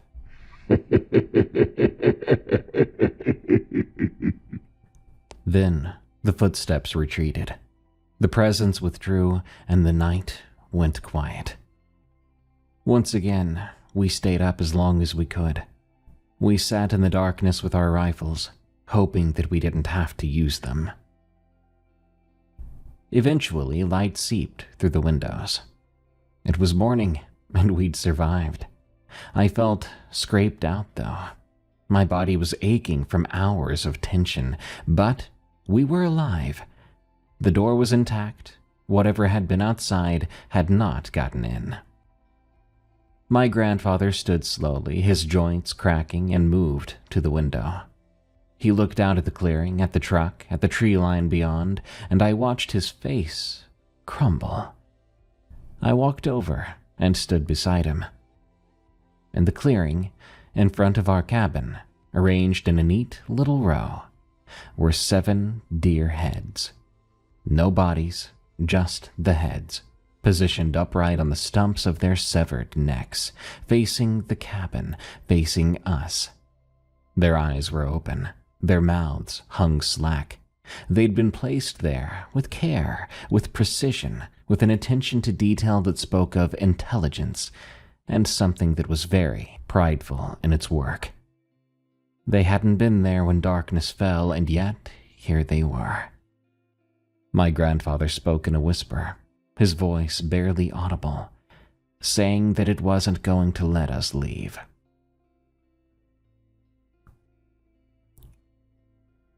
Those deer heads watched us with their glassy eyes, and I understood with a sickening clarity that this was communication, yet another message. This thing communicated through violence. if it wasn't using our own voices. My grandfather broke the silence. He said we were leaving. Now, not in an hour, not after we packed anything, not after some plan. Now. I was so relieved to hear that, because I think if we stayed another night, we'd probably end up like the deerheads. So our bags stayed where they'd fallen the day before. The food we'd brought for a week sat untouched on the counter. I grabbed only my gun and a handful of extra cartridges from the table and the truck keys. My grandfather did the same, that was all. At the door he paused. I watched his lips move silently, forming words, and I realized he was praying. He was reciting something. Made me think it was a fragment of what he heard his grandmother speak all those years ago in a tent while something outside circled them. At the time, I wasn't sure if I believed it would help. I don't know if he remembered the words correctly, but he said them anyway. And then he opened the door. The morning air was biting cold. The sky was overcast. We walked to the truck. I kept my eyes on the tree line, scanning for any movement. But I couldn't stop glancing at those deer heads as we passed, 7 of them, arranged in a perfect row. It was so creepy. We made it to the truck without an issue. I unlocked the doors and we climbed in, and the sound of those locks clicking shut was music to my ears. The engine turned over with no problem, and I put it in gear and started down the road, away from that cabin, and especially away from that cave. But that road was worse than I remembered. There were ruts filled with half-frozen mud, sucking at the tires. Sections where spring erosion had carved channels across the path, forcing me to slow to a crawl painfully. I had to pick my way through terrain that threatened to swallow the wheels. We couldn't go too fast. I wanted to floor it, believe you me, to put as much distance as possible between us and that place. But the road would not allow it. For the first mile, there was nothing, just the grinding of tires on rough ground. But then I saw movement, parallel to the road, about 30 yards into the trees. There I saw a shape flickering between the trunks, keeping pace with us. I actually saw it. Brief glimpses, but I saw it. Pale skin, angular juts of limbs, something tall and thin moving through the forest with a speed that should not have matched our vehicle, even in these rough conditions. It seemed like every time I glanced, it was switching positions between 4 legs and 2. It didn't seem to be chasing us or running away. I felt like it was escorting us, matching our speed exactly, staying just visible enough that we knew it was there. My grandfather watched it too, but he didn't say anything, as was his way.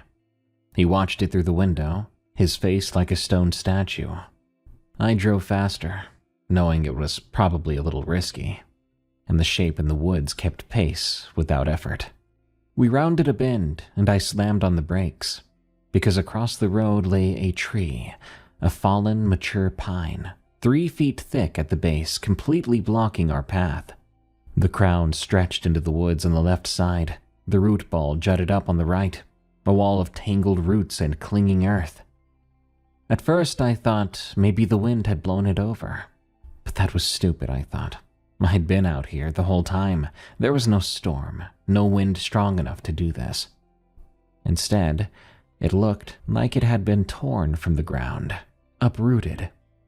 And then I saw them, the parallel gouges, the claw marks. Yep, it hadn't fallen, it had been placed there. My grandfather was already opening his door. I called out for him to wait. I had to think about this, but he shook his head and said we had no time and no choice. The woods on either side were too dense to drive through. We couldn't go back. We had to move this tree, and we had to do it now. He told me to stay in the truck, keep the engine running, to watch the trees and be ready. Before I could reply, he was outside, moving to the front bumper, unwinding the winch cable mounted there. I watched him nervously through the windshield. I was more scared for him than myself.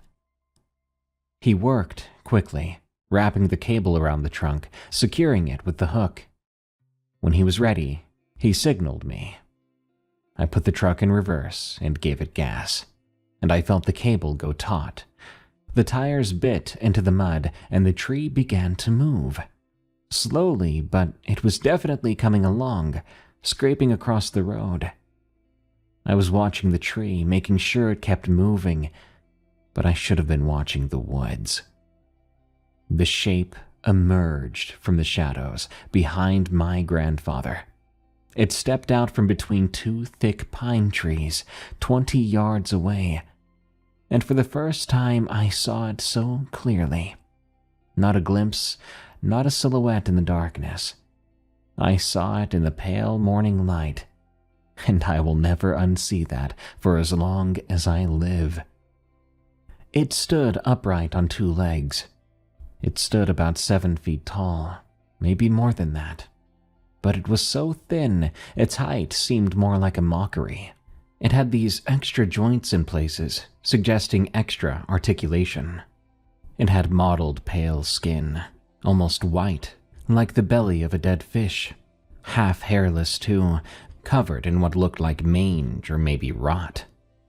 I could see the juts of ribs and hips through its skin, the knobs of spine. Its skull was elongated, stretched backward, the jaw hanging open to reveal teeth that didn't seem to fit its mouth. They were jagged, uneven, some short and blunt, others long and curved like hooks. The eyes were set too far apart and were quite large. They reflected light as if they were glowing from within. Those eyes revealed a creature that was smart, filled with malice and hunger. But it also seemed excited.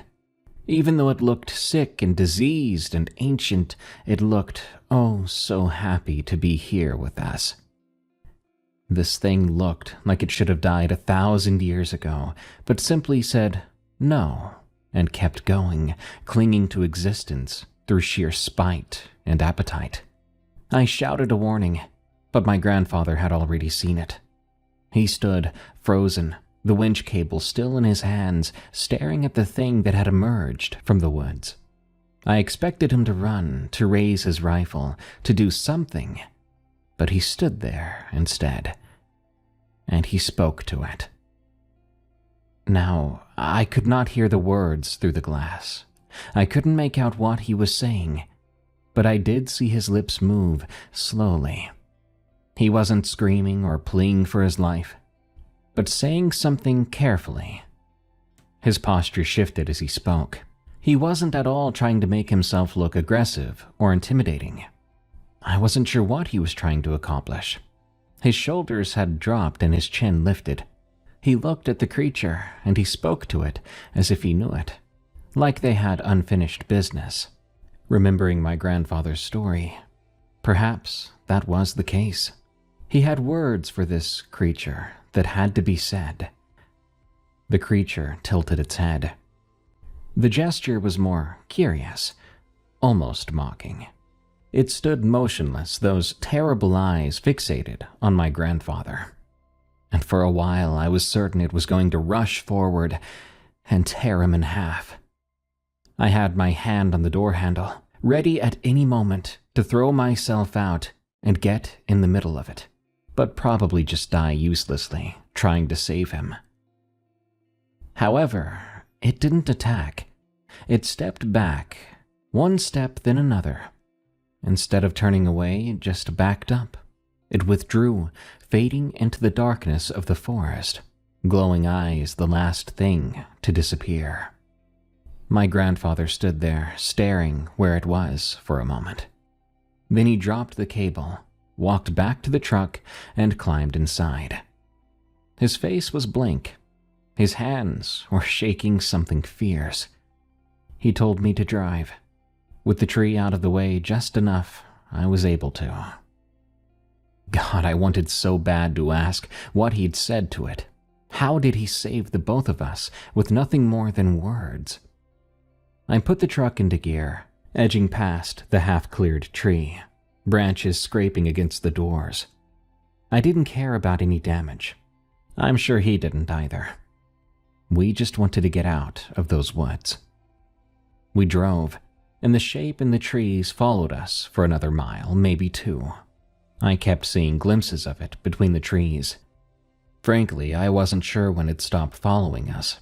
It wasn't the kind of thing where it had a moment of departure or final sighting. It was there 1 second and gone the next. And the moment it wasn't there, the entire woods, the entire universe to us, felt different. It felt before like we were under the entire ocean, this immense pressure. And it completely lifted whenever that creature could no longer be seen or felt.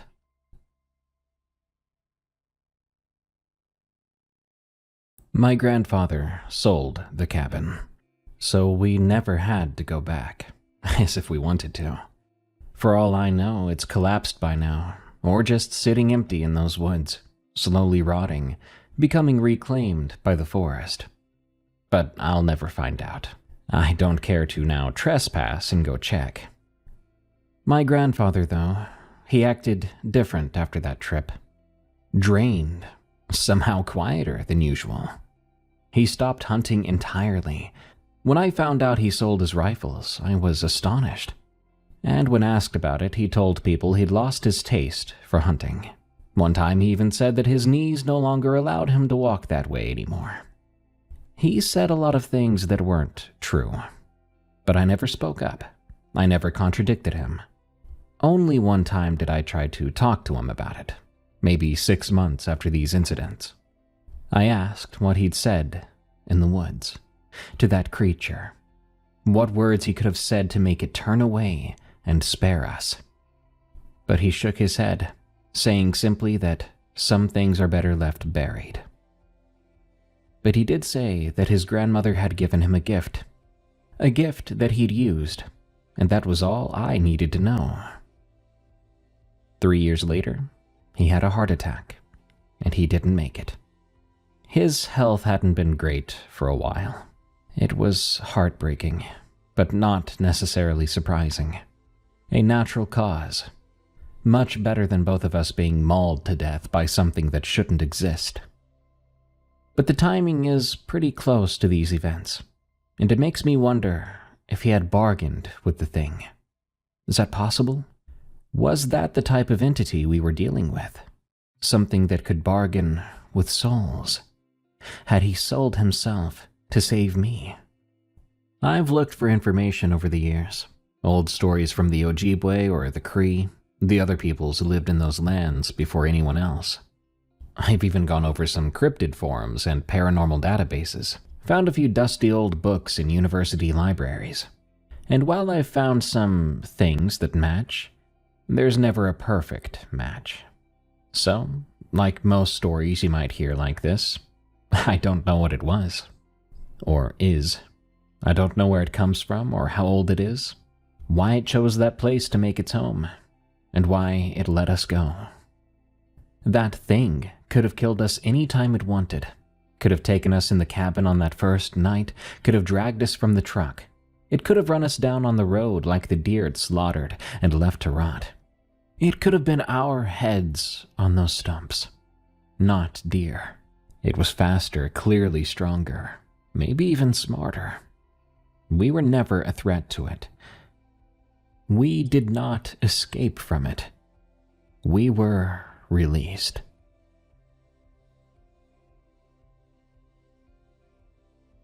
No matter who you are or where you're from, people will tell you to listen to your elders.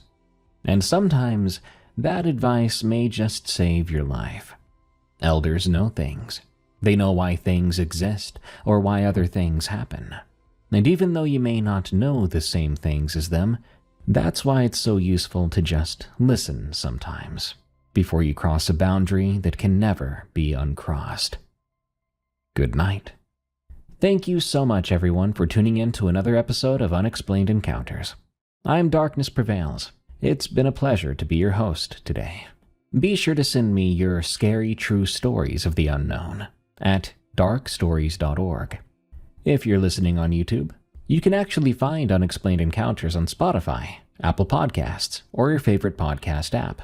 Or if you're on a podcast app listening right now, you can listen on YouTube instead, on my channel Darkness Prevails, whichever floats your boat. Until next time, everyone, stay safe out there and stay creepy, because this world is a strange one. Today, let's take our time and relax with some spooky stories and the sounds of rain.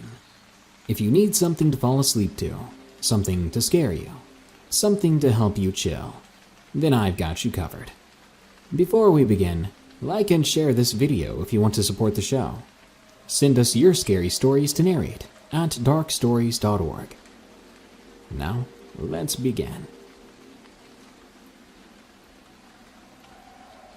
The Screaming Man from Batwill 85. This event happened to me on April of 2017 in Caracas. My then girlfriend, now wife, and I had been staying at my mother-in-law's apartment for a few weeks. My mother's apartment, where we actually lived, was being remodeled at the time. For some context, the apartment where we were staying is located on the 4th floor of a relatively small 10-floor building, which was positioned right in front of the city's main highway. I say small because there are very tall buildings in my city, which were as tall as 40 to 50 floors, and the people that lived in these buildings suffered greatly when the elevators didn't work. Imagine going up and down the stairs for 50 or 60 floors. That's a lot of exercise for one day. So there were a lot of things I had to get used to in that place. Chief among them was hearing the sounds of cars, trucks, flat tires, damaged exhaust pipes, and the occasional sound of shots being fired from the poor neighborhood that was close to my girlfriend's home, which could be heard during the day and night. In contrast, my mother's neighborhood was usually quite quiet, especially at night. So I had to change my sleeping habits a bit. I usually went to bed quite late at night, usually around 1 a.m. This apartment was smaller than my apartment, and it was located on a different side of the city. But I didn't care about those things, as long as I could get a good night's sleep next to my wife, since I suffered from insomnia.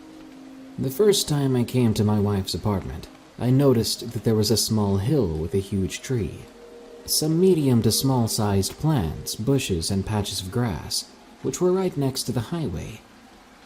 This seemed a little creepy to me at night. In that hill, I noticed that there was a small makeshift aluminum shack.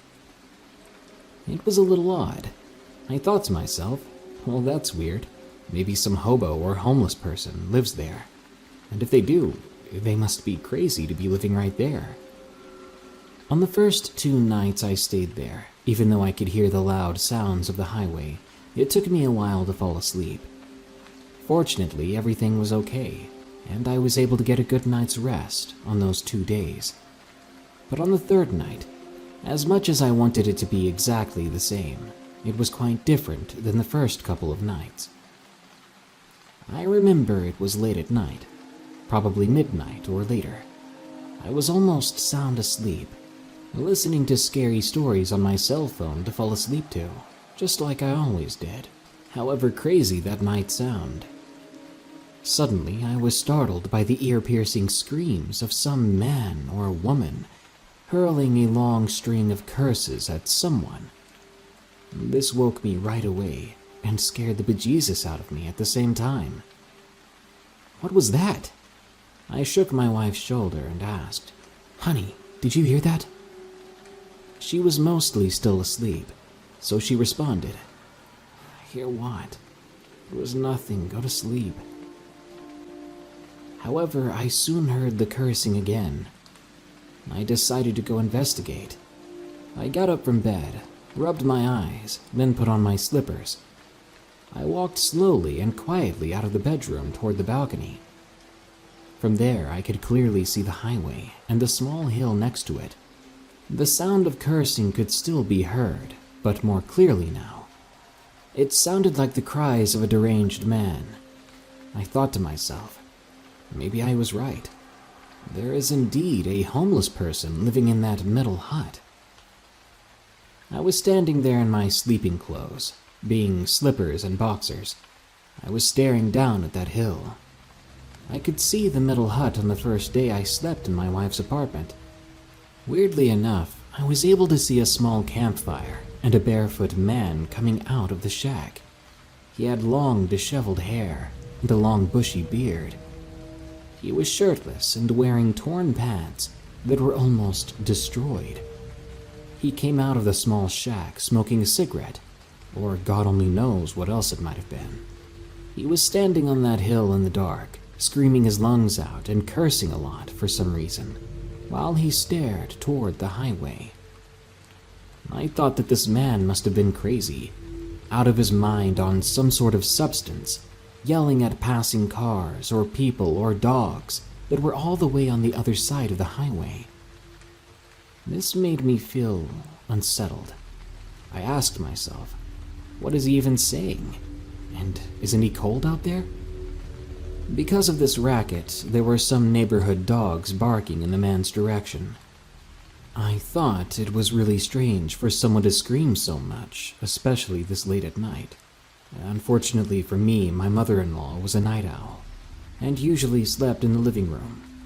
She turned on the kitchen lights out of the blue to get some water, then went back to sleep, which reflected a little bit toward the balcony. I turned my head and was a little blinded by the glare of light, but at the same time, I was scared that the man would see me staring at him.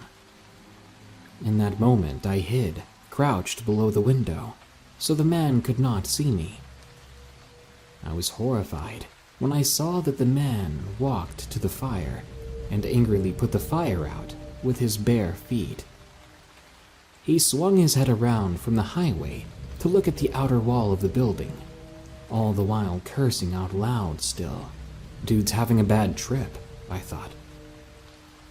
Suddenly, this crazy guy looked up at the building wall. He walked until he was right in front of it, and he yelled, I can't take it anymore. The voices are driving me crazy. He then began to repeatedly bash his head into the wall until his head was covered in red. He yelled then, Get out of my head! The sound was terrifying. The wet thuds against the wall as he beat his head against it. When he was done, he touched his head with his right hand, then finding some that dripped on his chest, began to wipe at it. Smeared in blood, he looked crazier than ever. Suddenly, the guy looked right at me. We were now staring at each other when he yelled, What do you want? Mind your business. I was scared to death. I threw myself to the balcony's ceramic floor, wincing at how cold it was, and I stayed there for a while. I thought to myself, out of sight, out of mind, right? The crazy man kept screaming curses at me now. I decided that that was enough for me. I quietly crouched back to bed, feeling terrible about what I saw, and I could not sleep anymore that night. After all, the only things I could hear were my mother-in-law's snores and the man's violent screams. The following day, I felt extremely tired. I wasn't able to rest the night before. I told my wife about what happened. She told me, yeah, at some point you get used to that crazy man and his screams. But she didn't believe me when I said that the guy bashed his brains into the wall, nearly killing himself. So it dawned on me. Should I call the cops if he does it again? I wondered, but I decided against it. My country's police are basically useless, so I still don't know what to do about this crazy screaming man. His awful cries still give me nightmares, but I'll know better than to look out over the balcony at night again. My mom works in a haunted school. From N.E. Stormtrooper. I'm a 22-year-old girl, and my mom is in her late 50s. She's been working at this school for 24 years. It's a large kindergarten through 8th grade school with about 700 students total. As for me, I've always been into creepy stories and the paranormal, watching shows like Ghost Adventures as a child. But I was not prepared to experience something like this myself. It was a cold New England winter night, around 11 p.m. Snow was already blanketing the ground. Being the maintenance manager, my mom and her facilities crew would have to go to the school, clean up all the snow, as well as check the building's heating system. The building is very big. It would take a while to finish everything. So my mom asked if I'd like to come along and help with checking the heat. I agreed, as I was bored to death. There was a good few inches of snow on the ground. I offered to start checking the heat while Mom and the boys cleared up the snow outside. I took the infrared thermometer with me, which is basically a thermometer gun, and I went inside to start checking the boilers and classrooms. I was the only person that wasn't inside the building at the time. I started at the first floor boiler room, where it was not unusual to hear clicks and taps. Then I began checking the first floor classrooms. I pointed my thermometer into the kindergarten hallway. 74 degrees. As I was entering one of the kindergarten classrooms, I suddenly began to feel like I was being watched. Then, all the lights in the building seemed to go off, all at once. My first thought was that the storm knocked out the power. I went back to the boiler room to grab a large flashlight so I could continue checking the classrooms. Then I returned to the kindergarten hallway. The air was ice cold. It wasn't this way before when I went for the flashlight. I started to hear breathing, too. I thought maybe one of the boys came back into the building. I called out his name, but there was no answer. I pointed my thermometer gun around the hallway. The temperature had dropped at least 20 degrees. I then noticed that the breathing I heard had stopped, as did everything else. No wind or sound of the snowblowers coming from outside. Panicking, I started toward the lobby, to the exit, but as soon as I made it to the small staircase, I stopped. The lobby was so dark, I couldn't even see my hand in front of my face. But then, I felt a cold hand on my back. I nearly passed out right there, as I also heard the inaudible whispering again. I lost it. I screamed bloody murder and began sprinting towards the front doors. As soon as I pushed the doors open, everything was normal again, as if someone had flipped a switch. I ran through the blowing snow, finding one of the boys, and asked if he had seen the power go out. He looked at me like I had 4 heads. I found my mom and told her what happened. She then told me that the school was purportedly haunted. She then proceeded to tell me that nobody knows exactly why the school is that way, but we do know that below lies an ancient Indian burial ground. Needless to say, I'll never do another night shift with my mom. I'll stick to TV shows and stories. Ghostly Torso, from Luis R. A while back, my mom told me about an encounter she had as a kid, along with her sister, on the old farm in rural Mexico. To begin, my mom's dad was shot and died right in front of her by their neighbor when she was 12, over an unknown reason. A couple of days after that, they decided to vandalize the neighbor's house to get back at them. Maybe not the best idea, but can you blame them? The sun was about to set, so they headed out.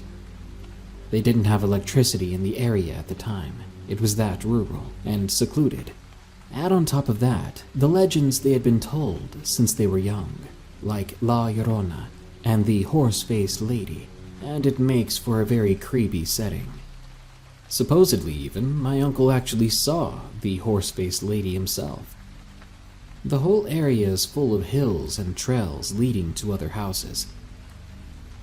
Anyway, they walked to the man's house and began messing around with stuff, breaking windows and the mailbox.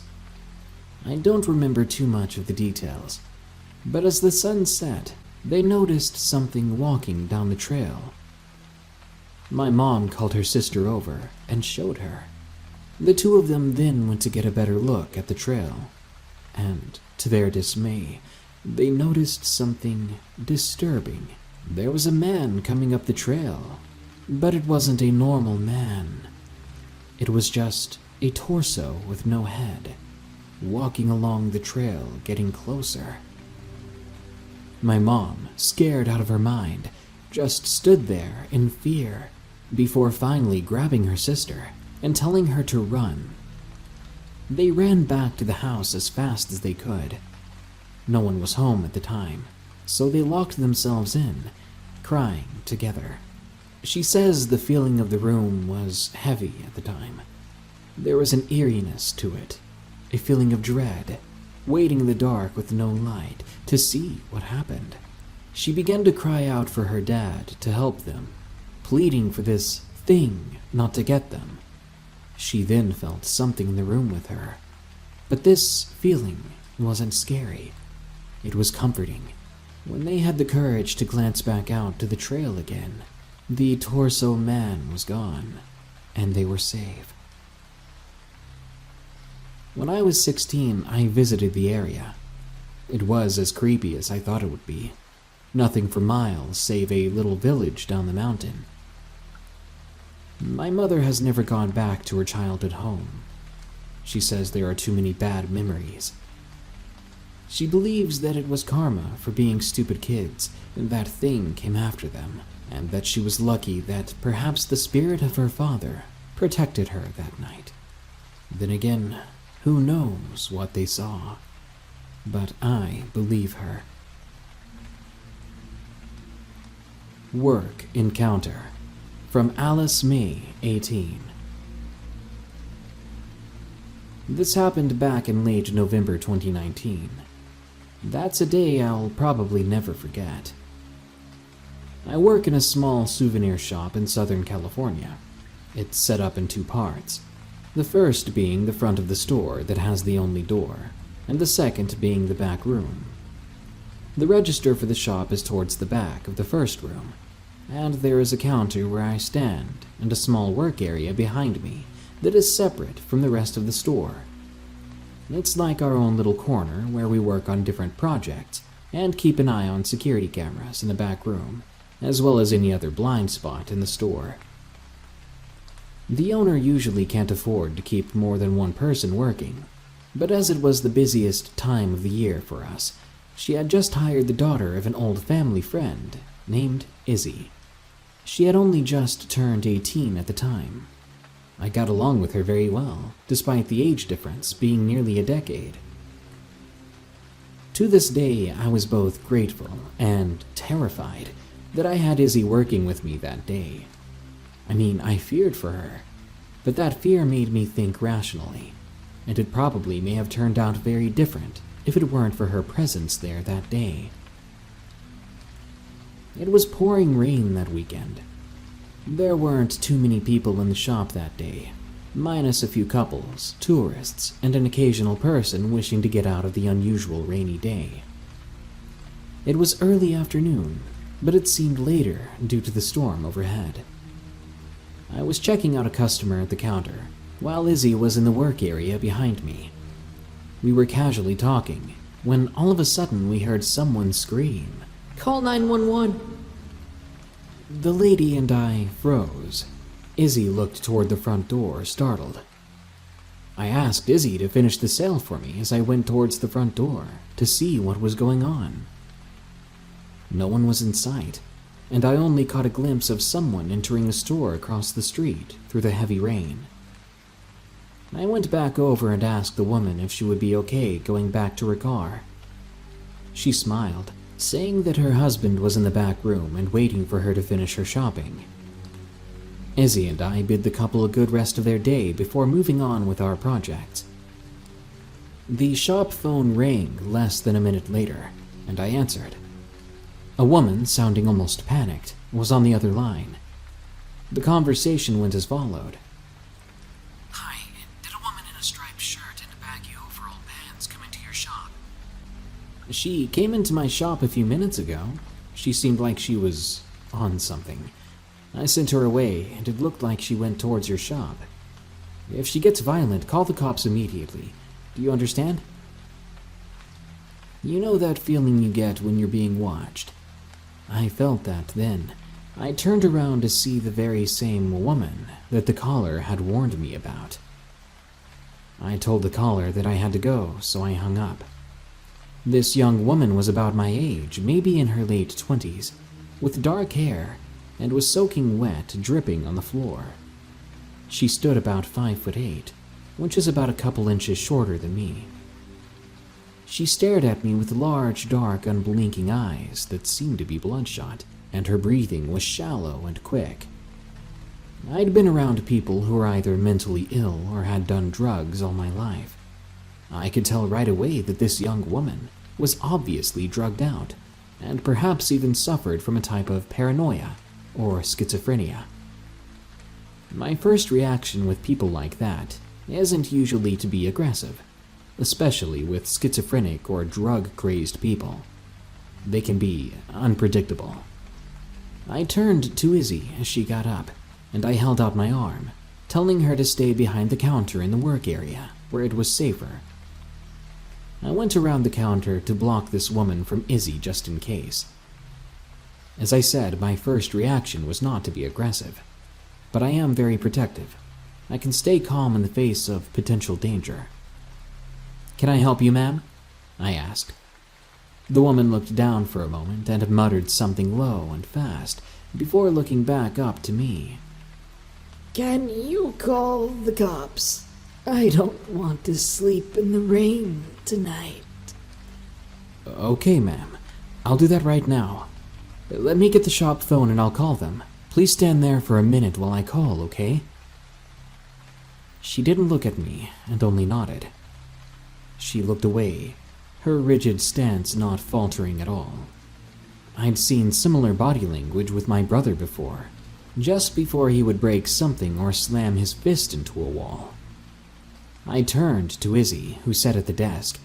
I told her I was going to call the cops, and for her to be ready to call the owner if things get more tense. She nodded. I could tell she was on edge too, as she looked behind me at the woman. I turned back around to keep an eye on the woman. She said, Just tell them I'm threatening you and breaking a bunch of crap.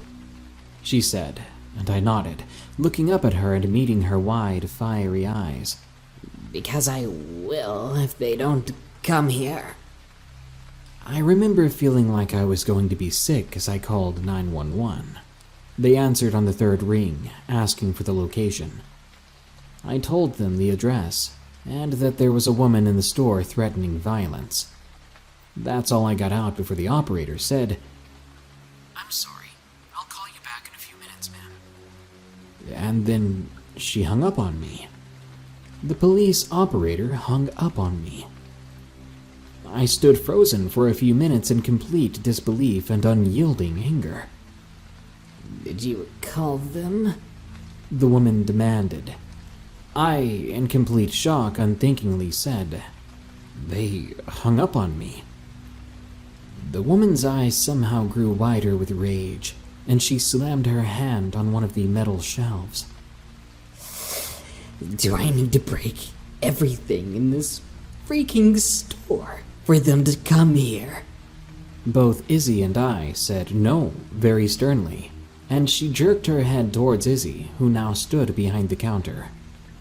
I held out my hands in a calming manner toward the woman, trying my best to keep her as docile as I could, treating her like she was an angry and aggressive, wounded dog. I reassured her that that was not necessary, and that I would just call downtown security instead. I mean, they were technically police officers, I told her that they would figure it out and take her someplace to sleep out of the rain for the night. She nodded again, and I reached for my phone as well as a cracker pack from my bag. I offered her the snack, reaching out to place it on a shelf. She began to eat the food, shaking and looking round at everything with a frightened expression, like a small child who woke from a nightmare and was on the verge of tears. It was then that the police called me back. I told them the address and everything that was going on, including the threats of violence. The officer asked me to ask the woman her name, and I asked her. Carolyn, She said, eating the crackers with wide, teary eyes. I told the officer, and she asked me to ask the woman her last name. When I did, the woman, who had been standing there in a cowering and shaky stance, suddenly stopped completely. Her body had frozen like a statue, unnervingly so, before turning her head slowly up to look at me, with the most hate-filled, serial killer-like eyes I'd ever seen on a person in my life. My breath froze, and I held out my hand in a calming and defensive way. "It's okay," I said lowly, trying to sound as reassuring as I could. "It's okay. You don't need to tell me." I told the officer on the phone that she did not want to answer the question, and what she told me over the phone infuriates me to this day. "We're very busy right now and short-staffed. We can't do anything until she actually does something violent. Call us back when she does." And then they hung up. I was so enraged as I then called the downtown security. Again, I repeated the same request. Explained that I feared for myself and the customers and my young coworker. They finally told me that there was a guard that was only a minute or two away, and they would signal him to go by and pick her up. I said thank you, then hung up. As if to top it off, an older and smaller man came up to the counter from the back room and asked if he could see something in one of our cases. I told him in a forced, kind voice that I would be happy to help him in a few minutes, but he'd have to wait. He must have read my expression because he stopped, looked over at the crazed woman, whose eyes did not leave me the entire time. Then he stepped back into the other room, saying, take all the time you need." The security officer came in a minute later, and I felt relief wash over me as he talked to the woman and led her away outside. It was only then that I began trembling as the adrenaline began to wear off. Izzy stepped towards me, patting me on the back. The older man came back into the front room with his young granddaughter. He and Izzy told me that I handled the situation well, and the man even commented saying that he had no idea that anything was wrong because I'd been so calm. The police called me back about 20 minutes later, asking if the woman was still there, and angrily I told them that she was not, no thanks to them, and that it was good to know that I could rely on security guards more than police. I remember telling them that next time they shouldn't hang up on a 911 call if the person is being threatened, or say they won't do anything unless someone is already hurt. I told them to take their jobs more seriously. I relayed the information where they could find the security guard that took the woman away, and I hung up. I heard the next day from the owner that the woman had been arrested for drug use, and apparently she had a concealed firearm on her. She thanked me for being so level-headed during it all, but the thing is, I had no idea she had a gun, and I don't know if the woman would have used it on us, but I'm glad it didn't come to that. As for this woman, this Carolyn, I pray that you get the help you need, and I hope we never meet again.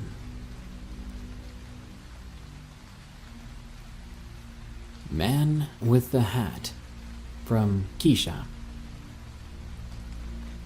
I'm 22 years old and live in Holland.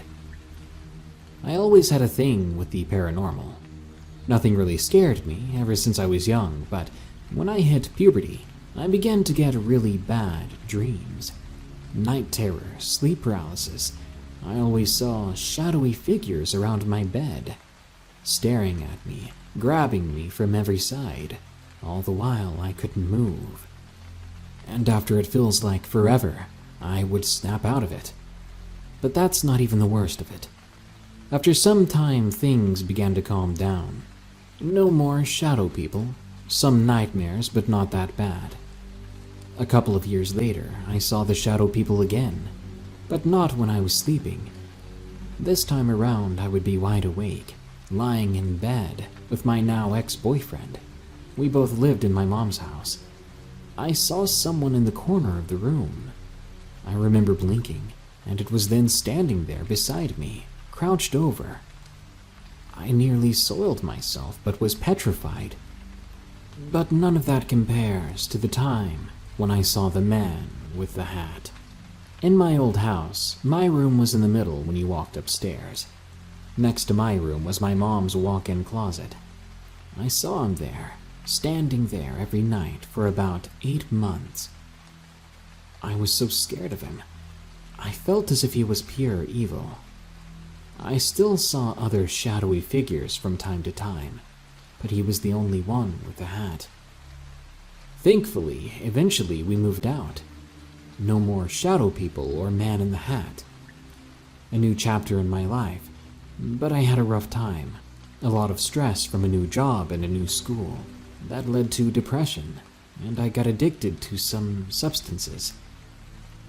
One night after drinking at my friend's house, never drink and drive, people, I drove home around 4 in the morning. I was 2 blocks away from my house, and I was driving 20 kilometers an hour. On the sidewalk, I saw a man with a bike in his hand. He had a big hat on. For a second, I wasn't thinking much of him, until I saw his face. It was all twisted and wrong. It scared me so bad I sped home and got inside quick. It was the man in the hat, the one that I'd seen every day in the old house. I slept with my mom that night. Since then, I've begun to love life again. I'm getting help for my problems. I was vulnerable, and that's why he came back, I think. I don't know what he wanted, but I never want to see him again. The spirit that I encountered in the Yukon, from Timid Deer. I am of First Nations descent, specifically Cree and Saulteaux. I'm from southern Saskatchewan, but this story takes place up north in the Yukon Territory in the summer of 2014. I was 14 years old, and I was participating in a camp for cadets. That was when I first heard its voice. We had set up camp on a small island in the middle of a large lake. At the time, I didn't have that much belief in spirits of any kind. I was skeptical of the paranormal in a way. This took place at night. Then again, daylight didn't change much that far up north. I woke up in the middle of the night on my own. It was during the hour of darkness. I felt like I needed to go to the washroom. But I began to hear whispering coming from the woods, the part where we were told not to go. Other than the whispering, nothing else happened, which, compared to what happened 2 days later, was really nothing. While bicycling, a male cadet and I almost encountered a bear. But that wasn't just it. When I began to ride back with the small group we were with, I heard the whispering again while alone. It sounded like it was calling out to me. I brushed it off as myself just being jumpy after the bear encounter. Nothing really happened until a small group of cadets, myself included, got lost in the woods later that day. The larger group went too far ahead and forgot all about us. While we were walking and bicycling deeper into this random trail that we chose to go down for some reason, it got really quiet. Not even the birds were chirping or singing. There was only the sound of our breathing and the ground crunching underneath our footsteps and bikes. I had a sense of doom all of a sudden. It never left, despite it not being close to the hour of darkness. The trees and skies seemed to get darker and darker, until it looked like we were in the late afternoon back down south. When we stopped to drink water and catch our breath, I heard the whispering again. It was closer now. Timid, come here. I need help. It said to me. It was deep off the trail. I started to tear up immediately, now despair and sadness replacing that sense of doom.